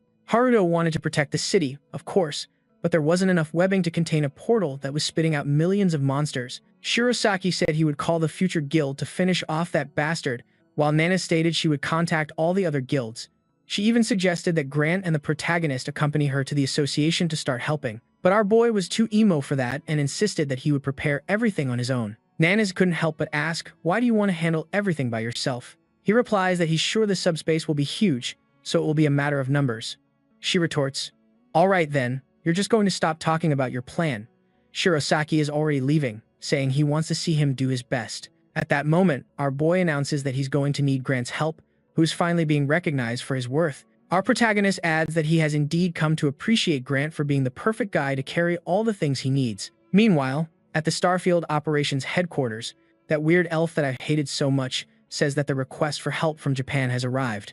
In other words, the time has come. Michael isn't very happy because the barrier doesn't seem to be complete yet.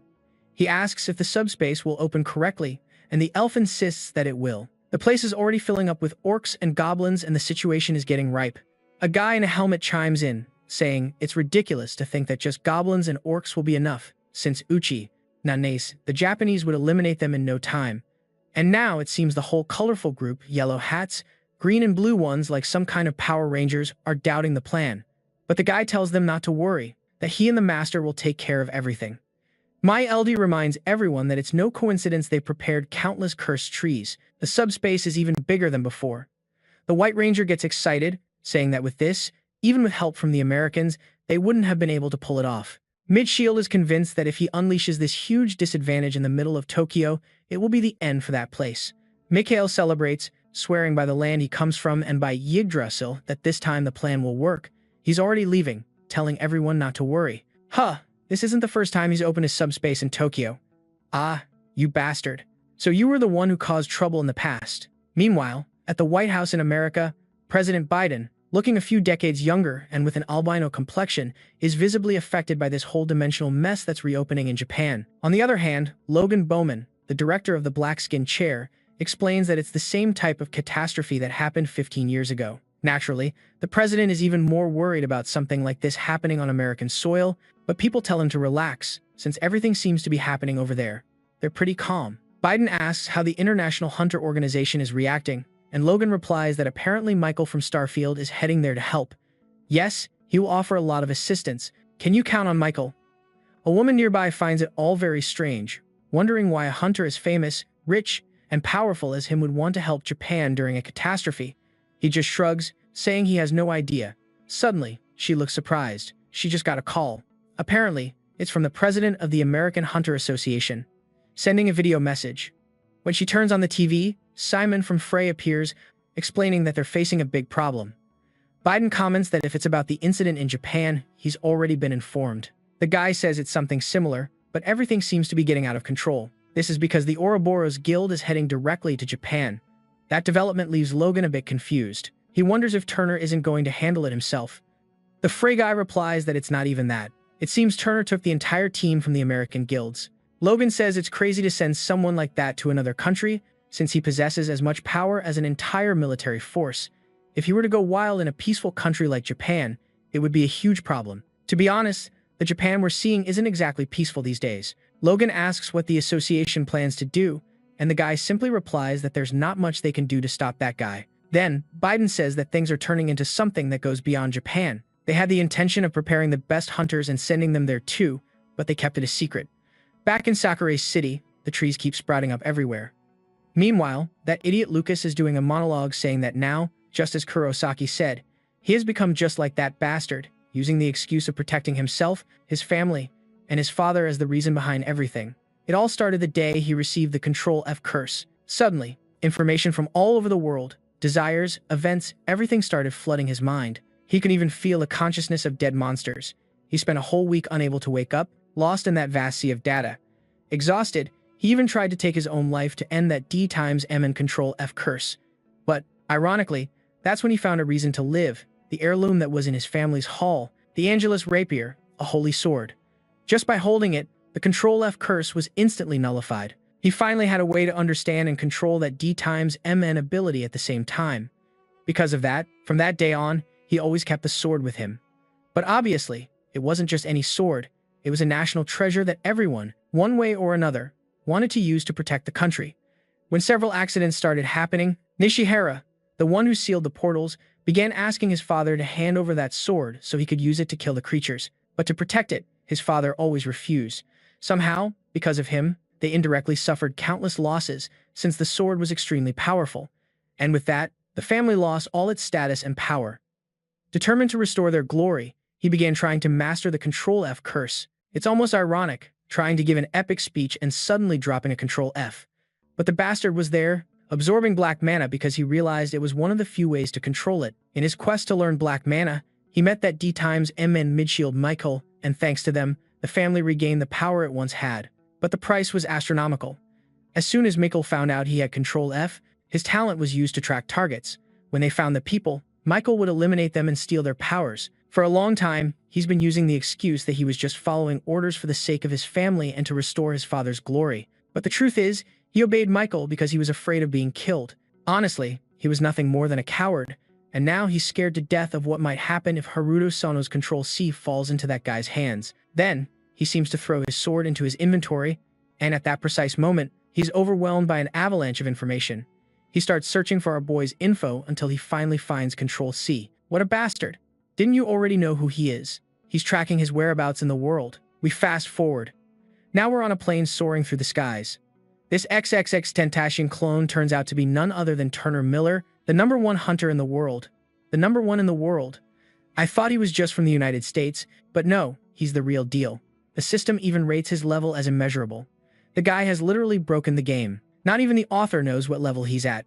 Then the guy next to him asks why he's going to Japan in a private jet instead of using a teleport. Are you crazy? A trip to Japan takes about 10 hours, man. Seriously, it would have been better to take the teleporter. But then, Temptation asks if Richard forgot his motto. All twisted up, he replies that he never forgot it. His motto is, the moment you let your guard down, danger will appear out of nowhere. Wow, what a great motto. Can we get a summary of that, please?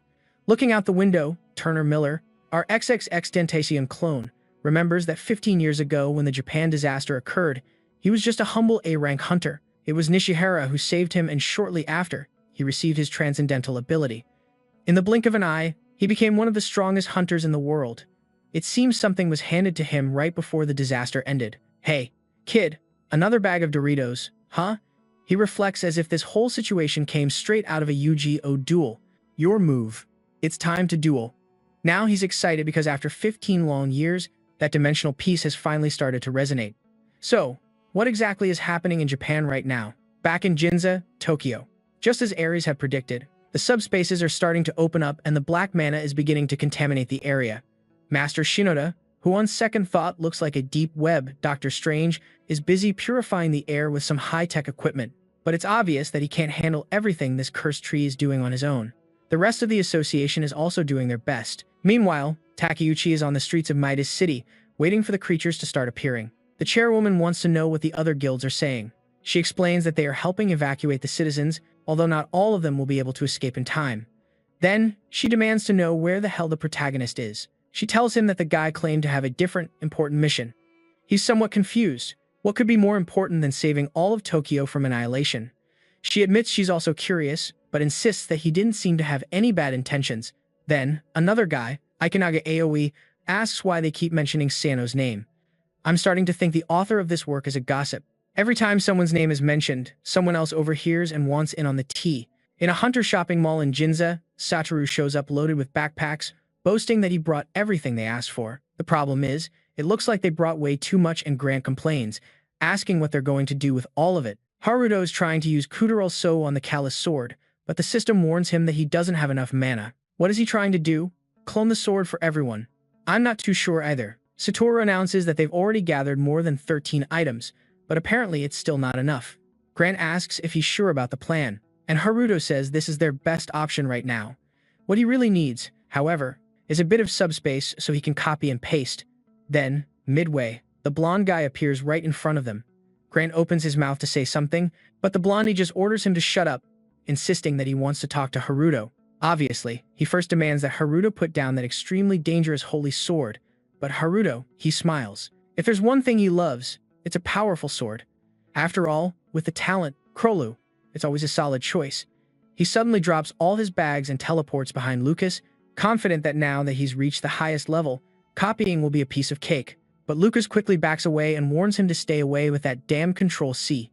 Naturally, Haruto is confused. How the hell does that bastard know about his keyboard? He feigns confusion. What are you talking about?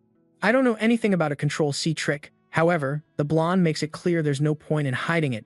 It seems he has all the information. The slash comes at Haruto, but his shadow step is ridiculously broken. He appears right behind him. However, shadow step is a dark ability, a weakness when fighting against a holy sword. At that moment, Lucas slams the sword into the ground, unleashing a flash that illuminates the entire city. Looking out the window, Haruto says that it feels just like that time with Shirasaki's black light. It was so intense that it practically erased his shadow, making it impossible for him to move within it. 200 IQ.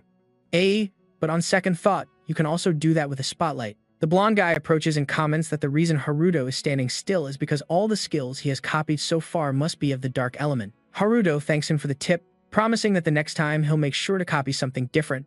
The real problem now is that he needs to find a foolproof way to control that holy sword.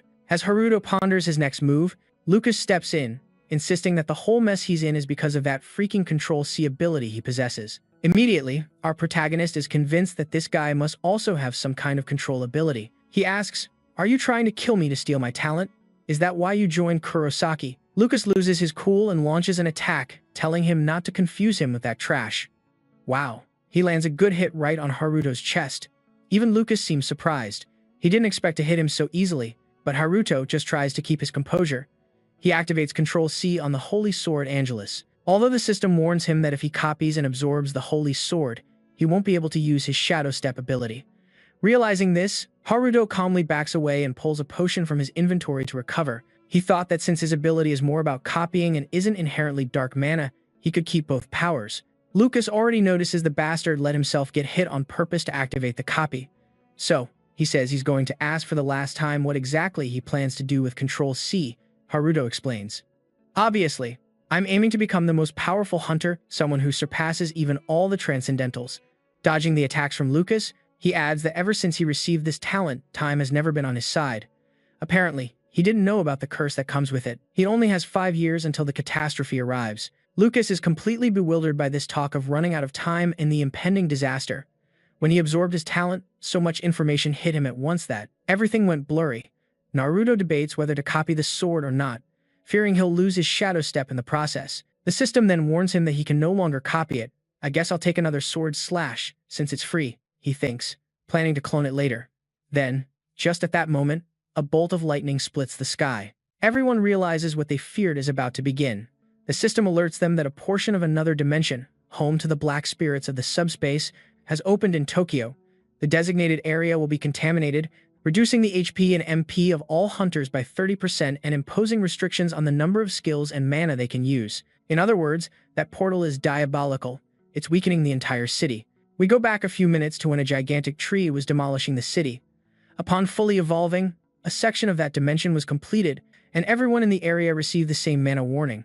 Kurosaki was celebrating. Once this subspace opened, Tokyo was destined to become hell on earth and the mission would be complete. Then someone shouts that he won't let this happen with bursting thunder. You know what's coming. The bandit Harry Potter appears, declaring that today Kurosaki will die. The bastard replies that he doesn't care. It was already too late. The contamination had already begun, and Tokyo was now destined for destruction. Kurosaki simply shrugs, saying he doesn't give a damn. He's going to kill him. Simple as that, especially since the black mana debuff isn't affecting him.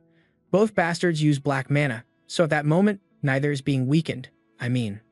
But now Kurosaki has switched to demon mode, warning that he's not the only one who knows how to use black mana. Every hunter on standby receives the message, and they all get pretty scared. It's the most intense debuff they've ever suffered, on top of not being able to use several of their skills. The guy with the blocked-off head keeps trying to activate some skills, but nothing works. Even that hooded girl who looks like she's straight out of Adventure Time says that not even her recovery skills are working. Nanas feels the first pressure mounting and informs the president that things aren't going to be easy. He agrees, admitting that facing the biggest monsters with almost no skills will be a real challenge. Then, out of nowhere, a cyclone starts to tear through the city, taking buildings with it. In the sky, the rift opens. The first thing to emerge is a foot, and when everyone looks up, who do they see but that damn midshield? The hunters are baffled. Why would an elf show up now? Then, someone points down. Of course, a horde of monsters is already pouring in. The poor hunters haven't even had time to start a proper fight before their morale plummets. Meanwhile, that damn midshield apologizes, saying that he's been away for 15 years, but now he's back on the bridge. Takuchi, I can't stand him, but at least the guy has some style. He's sitting there, waiting for the monster horde to arrive. He goes on to declare that it's ridiculous to think they can win just by having greater numbers. His stone armor activates, and the creatures charge, only to get a massive punch to the face. The beast drops like a piece of trash. He laments that it's a shame for the monsters, but his armor ability never uses mana. At least he has that advantage. The downside, however, is that he's alone against a horde of giants. Or maybe it's not so bad, because in the next panel, he's already taken care of everything with a single sweeping motion, wiping out the enemies. That raw power boosted everyone's morale enough for them to gather the courage needed to defeat a level 1 goblin. Meanwhile, Nana is calmly clearing the path. An ogre suddenly appears from behind, charging at the chairman. Let's see how he handles that. The chairman glares at the creature and activates his giant shield. The ogre smashes into it, and its club shatters on impact. Dude, he literally used his shield as a weapon, taking down not just that one ogre, but 3 others coming up from behind. Nana is clearly impressed. No wonder this item is so rare. She decides to let Chairman Ituchi handle the big monsters. The only remaining problem is the other hunters. Their combat abilities are severely hampered without their powers, and the creatures keep pouring out of the portal nonstop. Then, suddenly, something flies overhead. A phoenix seems to be falling, but she dodges just in time. Oh, no. The second she turns, it's clear it's not a phoenix at all, but something like a griffin or a level 150 boss creature. I thought it looked kind of friendly, but now it's clearly in attack mode. Definitely not friendly. Nana immediately lunges at it, and the creature unleashes a blast of flames. Back to our protagonist and his group, they all receive the debuff alert. Naturally, Grant is not happy at all. Those who rely on their skills now have practically no chance to fight. Our boy warns Lucas that there's no time for nonsense. It's time to save this place. And up above, the skies are being invaded by countless dragons. Satoru and Grant flee with their backpacks, though I'm still trying to figure out what the hell they're for. Well, I guess I'll place my bet here. Place yours too. I'm betting he brought a bunch of swords to equip his golems. I might be completely wrong, but that's my bet. He's running away, and it's strange because Lucas is running right beside him, which is a bit confusing. Maybe it's not so bad, since it means he's closer to stealing the sword with CTRL+C. After all, the priority now is to level up the monsters on Earth. While he's going on with his humble, low IQ plan, Nana is locked in a face-off with the monster's attack. She bravely charges straight in, ready to take damage, and that means finishing off the creature. Then something rushes past her. The chairman steps in with his massive shield, defending her and warning that he'll keep the creature at bay so she can decapitate it. She just nods and lunges into the attack. The monster starts to sweep the area, but then she jumps, gets on top of it, and slashes down. But that bastard isn't stupid, it manages to dodge.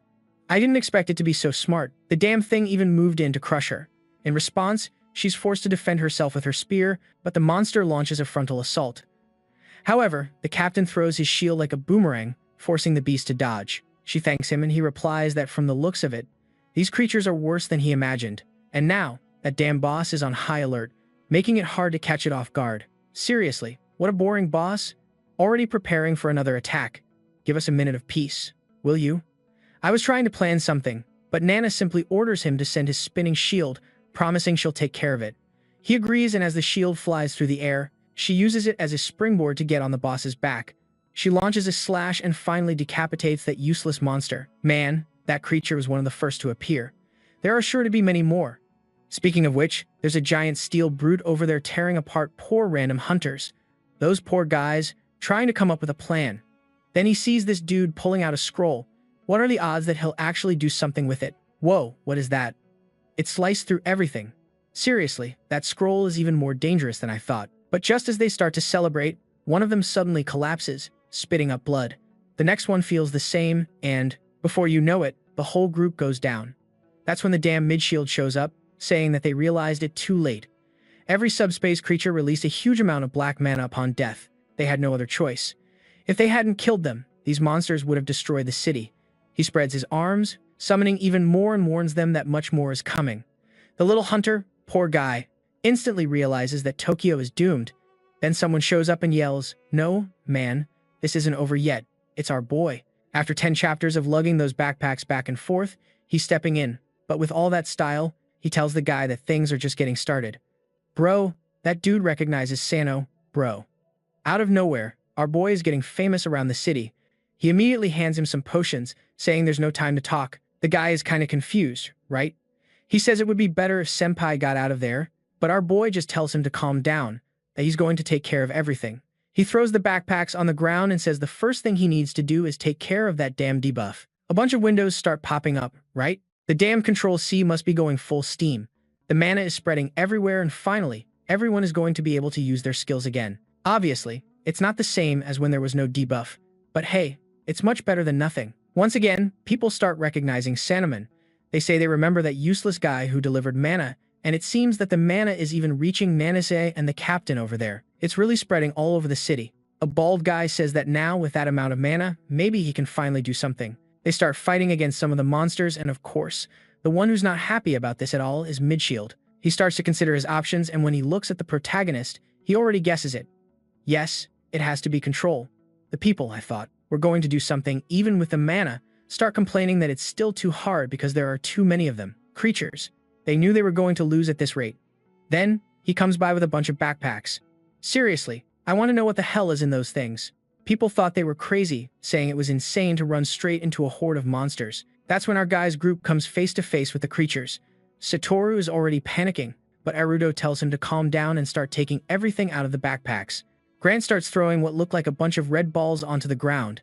The little golem does the same, just like our guys. The other hunters are all confused, not understanding what the hell this kid is trying to do. And that's when Aruto tells the golems to start leveling up. He starts hitting CTRL+V on the monster cores. Nanas is nearby, and so is the blonde guy. Both of them are totally lost about what this madman is trying to do. That's when a bunch of small golems start to rise from the ground. Nanas has no idea how he's summoning so many at once. Then one of the bosses arrives and throws a punch, shattering a bunch of them. Immediately, the hunters start to think that the kid's plan might not be so useful after all. But, man, the number of enemies is endless. And the little golems that survive start to climb up the monster's arms. The first one to reach its head transforms its hand into a knife and starts stabbing, taking the creature down. Then they jump onto the next one and the next, repeating the process. The hunters start to gain confidence. They finally feel like they have a chance thanks to these little guys. That's when Satoru and Grant say they're jumping into the fight too, and our guys' golems, man, they had leveled up like crazy and all reached level 3.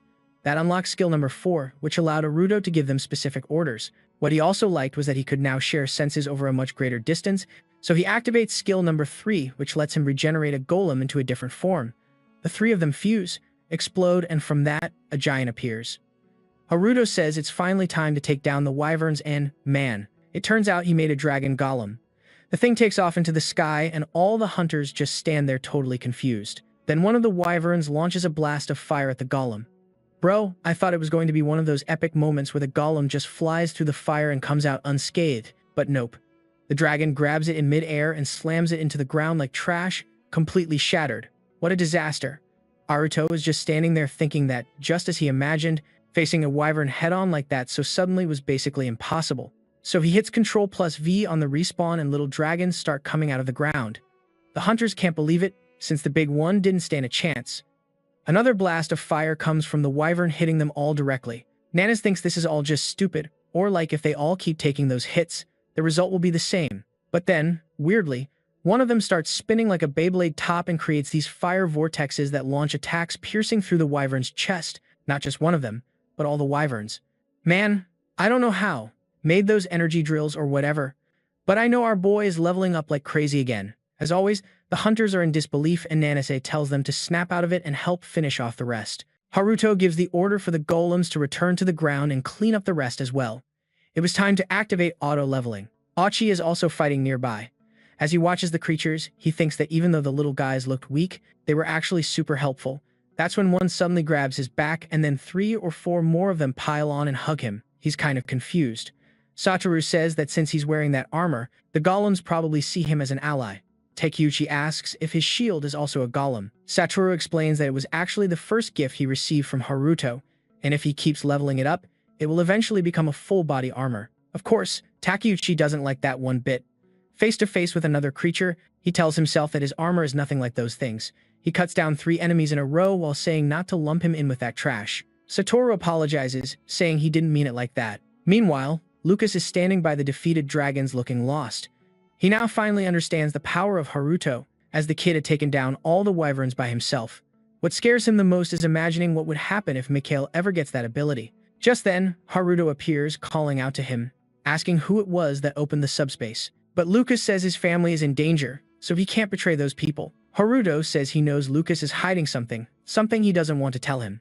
He's felt it ever since they met. Lucas lowers his head and says he'll tell him that the chaos hasn't even really begun. And then, suddenly, the ground beneath them starts to break apart and a bunch of tree roots begin to sprout out. It looks like Haruto is being sucked in and Lucas recognizes it as one of Mid-Shield's abilities. If that guy is already using something like this, maybe things aren't going so well for them after all. Besides, Lucas could have taken advantage of having the holy sword to purify that place along with Sano. But just then, some roots grab his arms and legs. Oh no, now he's trapped with his arm raised like this and it looks like they're going to steal his sword. A rookie move, no doubt. The roots are now taller than any building in the city. The hunters have no idea what's going on, but Nanis is sure, based on the way things are developing again. Whoever is behind this, they're close. That's when she runs into Mid-Shield up ahead and wonders, what the hell is that elf doing there? Honestly, I had already forgotten about the whole fight that's happening right now between Shirosaki and Kurosaki. Our knockoff Harry Potter is kind of confused because his ability is acting weird. Kurosaki explains that a person needs to overcome their addiction to dark mana before even starting to control it. The tattooed guy doesn't quite get what he's talking about, but he charges anyway, crashing into Kurosaki's barrier. Man, it didn't even last a second. It shattered instantly, but apparently, he managed to return the blow. The attack. Shirosaki is startled. This bastard actually knows a way to survive dark mana poisoning. If that's really possible, then maybe, just maybe, his brother Suda is still alive in some form. He backs away and Kurosaki says he doesn't know what's going through his head, but he better focus on the fight. Besides, absorbing and controlling dark mana isn't something just anyone can do. Ares comments on something and Shirosaki says yes. He noticed that his black lightning mana had been absorbed. That's when Kurosaki launches a purple slash towards them both. But it seems to pass right between them and they dodge it quite easily. The building behind them is completely destroyed, but at least they're okay. Still, the bastard celebrates, saying that his abilities have now become useless. He charges again and suddenly his sword and his legs start to freeze. That was Ares' doing, and Shirosaki wants to know if she managed to fix that debuff that was blocking mana usage. She replies, no, not quite. It's probably that damn Gerudo pumping infinite mana for everyone. She's only using about half of her full power, but it seems to be enough to stop that guy. Kurosaki, however, overhears that about infinite mana. He instantly shatters the ice and Ares realizes if half her power isn't going to be enough. Still, she launches another attack. Kurosaki tells her to stop launching those half-assed attacks because the result will always be the same. He walks right through her spell and says that he is the guild master of Blood Tower. Honestly, that guild of his sounds pretty pathetic and sad, nothing to brag about. He's going to launch a blow at Ares, but she raises a bunch of magic circles to block it. He warns her that a barrier made by humans won't work. He simply absorbs any type of mana and gets stronger. Man, this guy is broken. He shatters her shield and even pulls her towards him, but she doesn't give up that easily. She pulls out a scroll, rips it in half and raises another barrier. At least this time, he says that one is incompatible with his mana, but even without absorbing it, he destroys it with a single attack. Shirosaki gets back in the fight.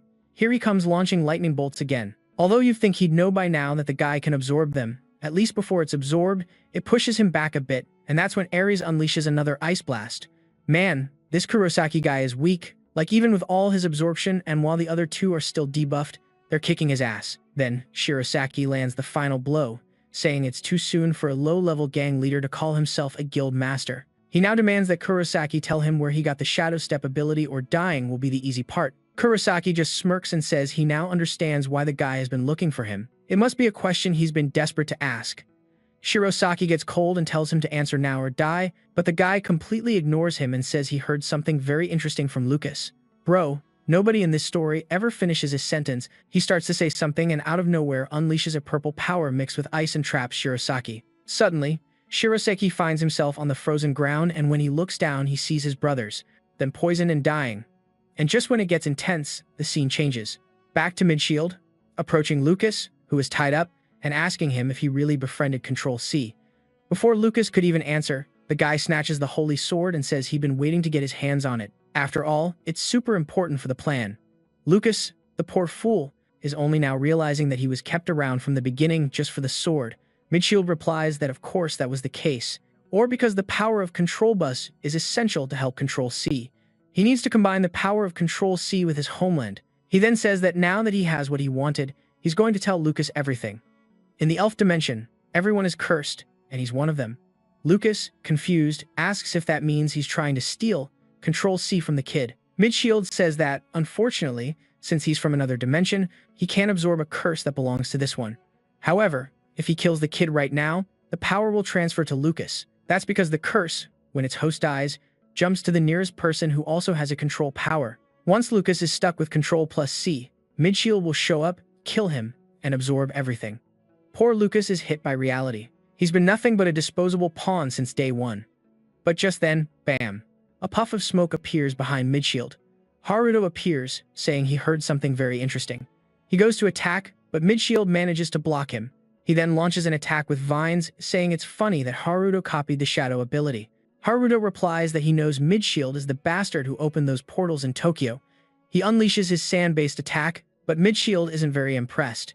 He says Haruto is just wasting his talent. The webs close in on him, but he uses branches to protect himself and says that won't even leave a scratch on him. But Haruto replies that strength doesn't come from the ability itself. It all depends on how you use it.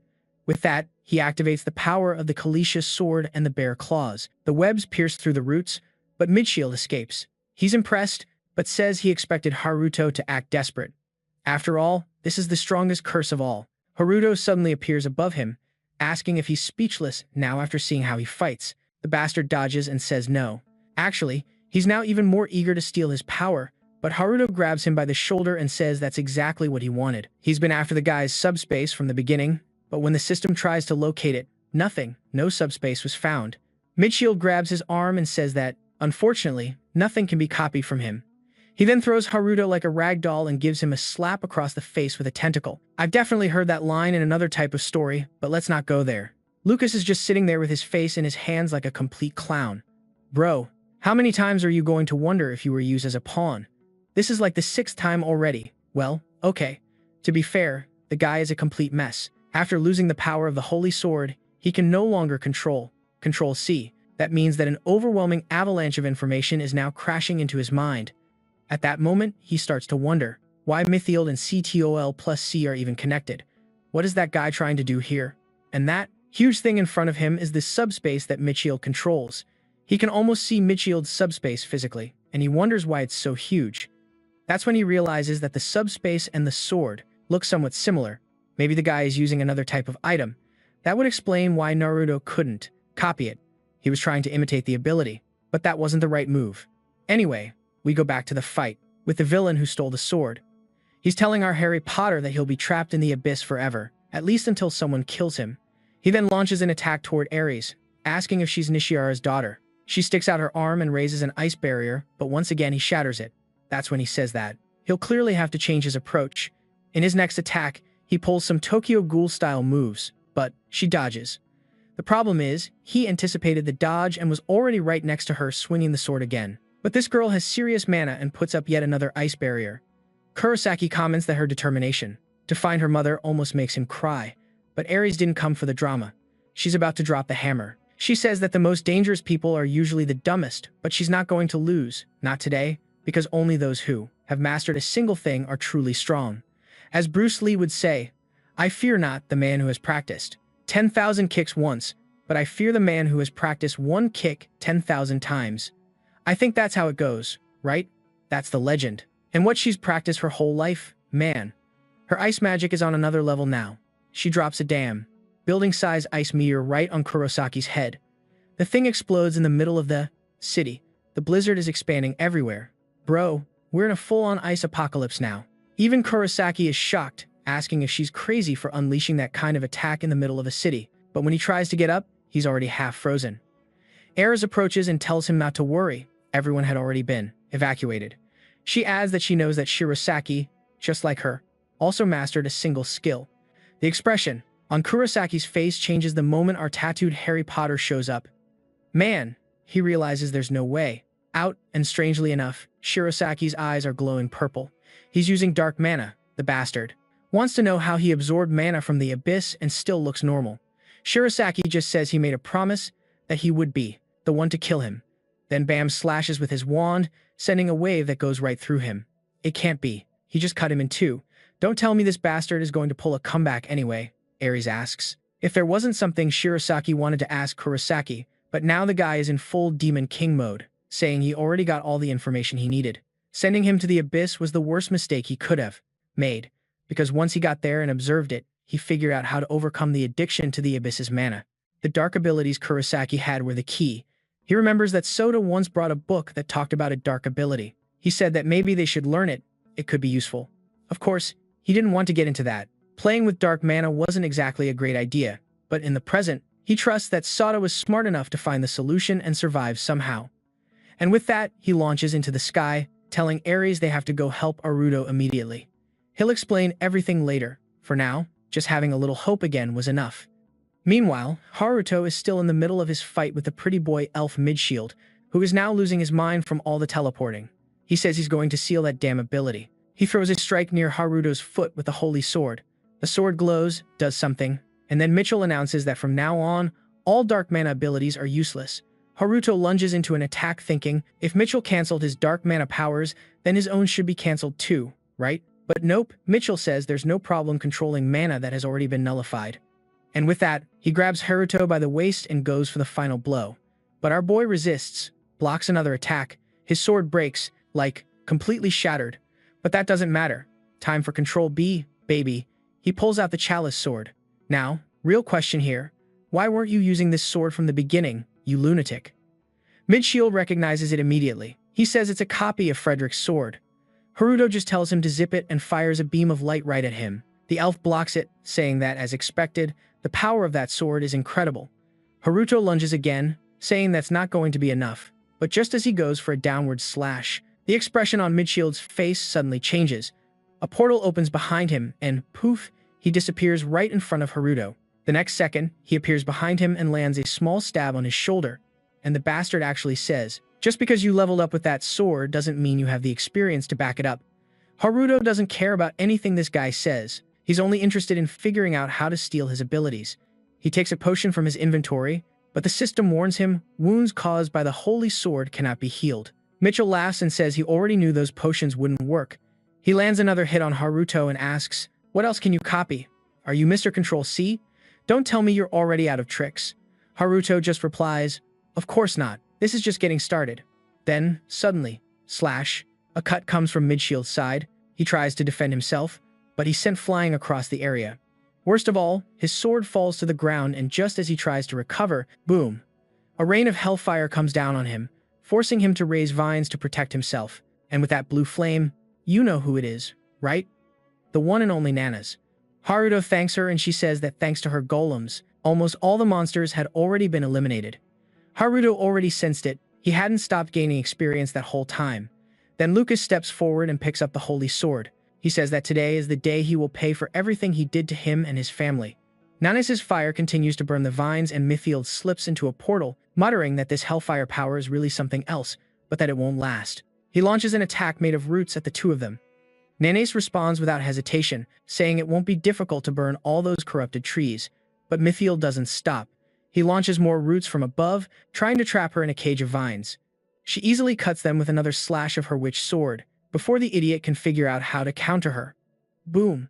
Haruto appears right behind him, saying he's still alive. He unleashes a slash that seems to hit hard, but when the smoke clears, Mithield emerges from another portal. I'm already tired of playing, he says. It's time to move on to the final chapter. The ground beneath them begins to crack. Thousands of seeds from the corrupted trees begin to sprout. Nenes tries to destroy them with another explosion, but the moment the seeds burst, a purple mist starts to spread. Mithiel announces that this mist is 10 times more toxic than the previous ones. Anyone who touches it becomes instantly addicted to dark mana, and the more they attack, the more they use the surrounding mana, the worse it will get.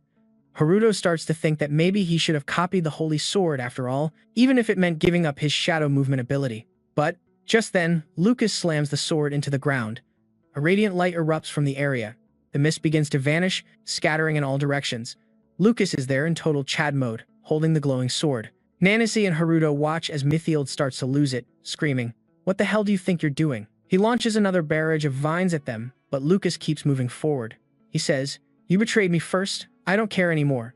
As he gets closer to Mithield, the elf taunts him, asking if Lucas no longer cares about his family, but Lucas just leaps forward, yelling that he's sick of being a tool in the hands of others. He activates the attack, launching Angelus, but again the damn elf blocks it and, of course, starts to slip into another portal, boasting that nothing can even scratch him. But Lucas yells at him, "You're not getting away. I want to see what happens when a dark mana user is pierced by the Holy Sword." Lucas is forced to dodge the attack. The sword actually shatters the portal Mithiel was using, but the elf still manages to land a blow of roots right to his chest. Still, the portal really was destroyed. Nanase confirms it for him.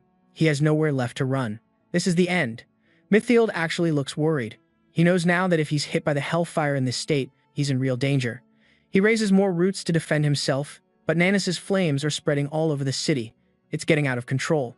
That's when Lucas calls out to Haruto and says he's finally figured out why Haruto hasn't been able to copy Mithield's abilities. It's because they're not abilities at all. It's an item, just like the Holy Sword, and most likely an item that connects him to another dimension. Makes sense? That guy is clearly not from Earth. Nanase wants to know how he even is still in this world. Surviving a dungeon break should cost a ton of mana just to stay here. Lucas says he's well aware of that, which means that Guy is using something, either an item or another skill, to keep himself anchored. Gerudo, meanwhile, is thrilled with that information. Now he knows why he couldn't copy anything. It's because he hasn't touched the right item yet. That raises a question, though. Why is Lucas suddenly helping them? Lucas answers out of respect, because Gerudo had the chance to kill him and steal Control F, but he didn't. Gerudo thinks to himself, of course, he wouldn't kill someone like that just to get a power. Nanase, who heard everything, now demands to know what all this talk of control and copying is about. Also, why Lucas is using the Holy Sword. That sword was supposed to be given to Ares. Gerudo is baffled.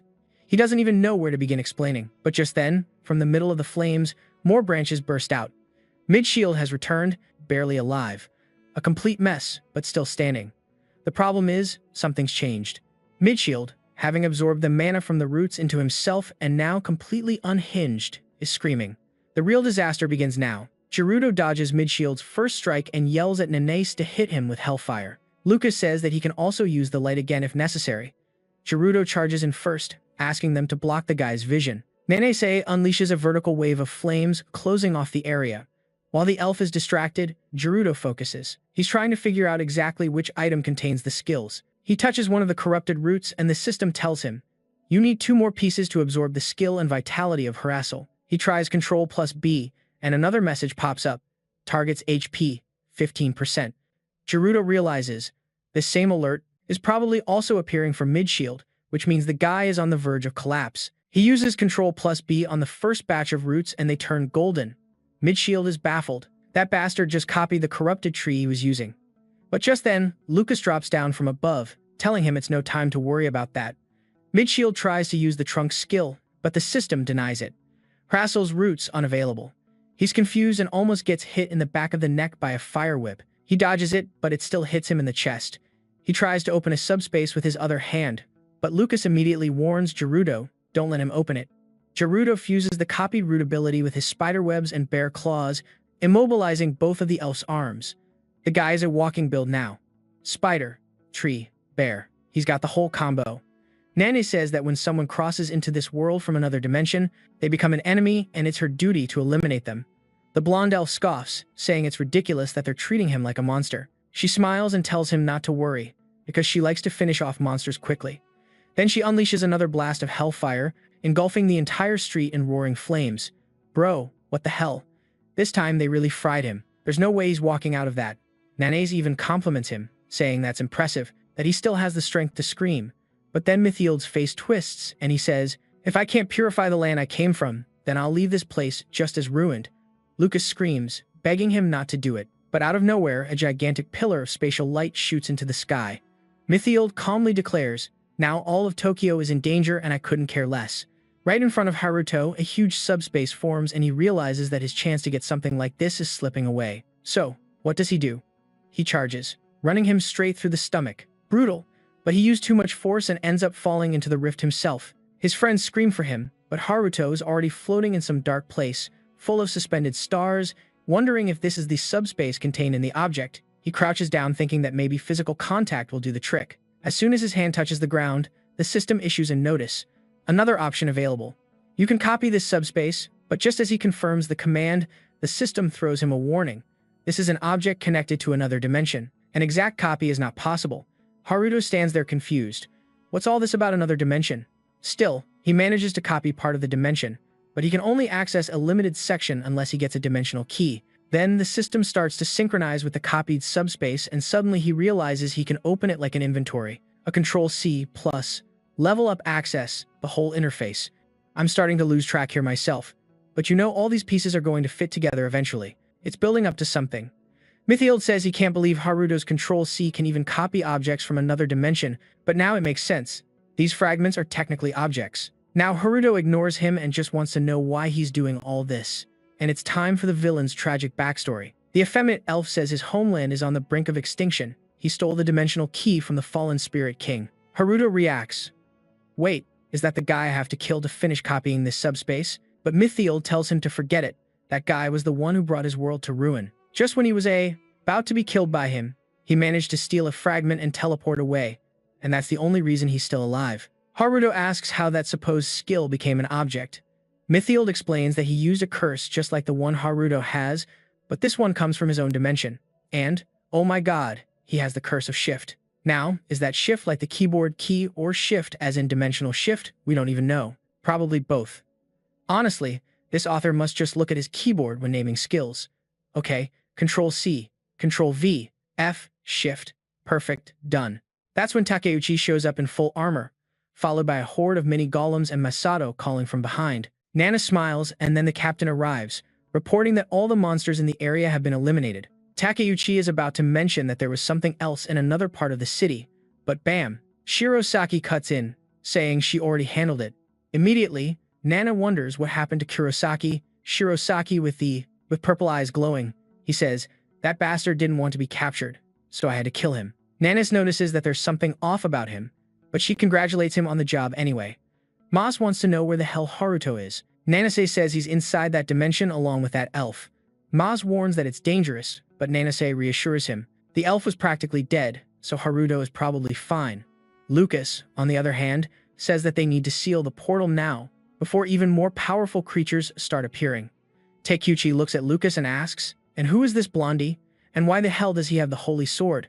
Nanis instantly says that guy was working with a damn elf. Of course, Takeuchi doesn't take it well, grabbing Lucas by the neck and demanding to know why a hunter from a noble family was helping someone from another dimension. Lucas replies, I will take full responsibility for my actions. Takeuchi glares at him and throws him to the ground, saying that when this is over, his family will have a lot to explain. Lucas gets up without a word and runs towards the portal dimensional, saying they must seal it before that creature appears. Inside the subspace, Haruto is shocked to discover that other worlds have their own curses. Mitchell admits he was surprised too and that it's a shame he can only use shift on skills, but now he wants to know how he can steal something that is truly unique to another dimension. Now, it all makes sense to Haruto. That's why they were hunting him. And Mitchell says that once Mikkel steals CTRL+C, he's going to open a portal between the two worlds and bring the damn grammar here. The plan almost worked 15 years ago, if it weren't for Nishihara getting in the way. To Haruto, he says it seems the plan has failed again. So, why are you talking as if you've won? Still engulfed in flames, Mitchell begins to fade away. It doesn't matter if I die here, nothing changes. And then, bam, a gigantic claw crushes his body out of nowhere. Haruto is sent flying and when he gets up and looks, a giant dragon towers over him.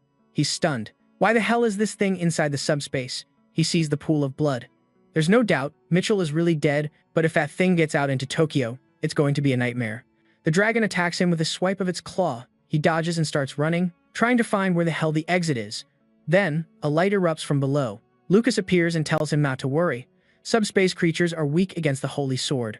Haruto asks what he's going to do, but before Lucas can answer, the dragon roars, sending him flying, and he drops the sword. And well, so much for that, their weak theory. Haruto sees the guy got wrecked and that the sword is just lying there. The dragon approaches and is about to crush him like a cockroach. And with that, my guys, the video ended here. What did you think of our boy wins? I hope you liked it and see you in the next video, guys. Take care.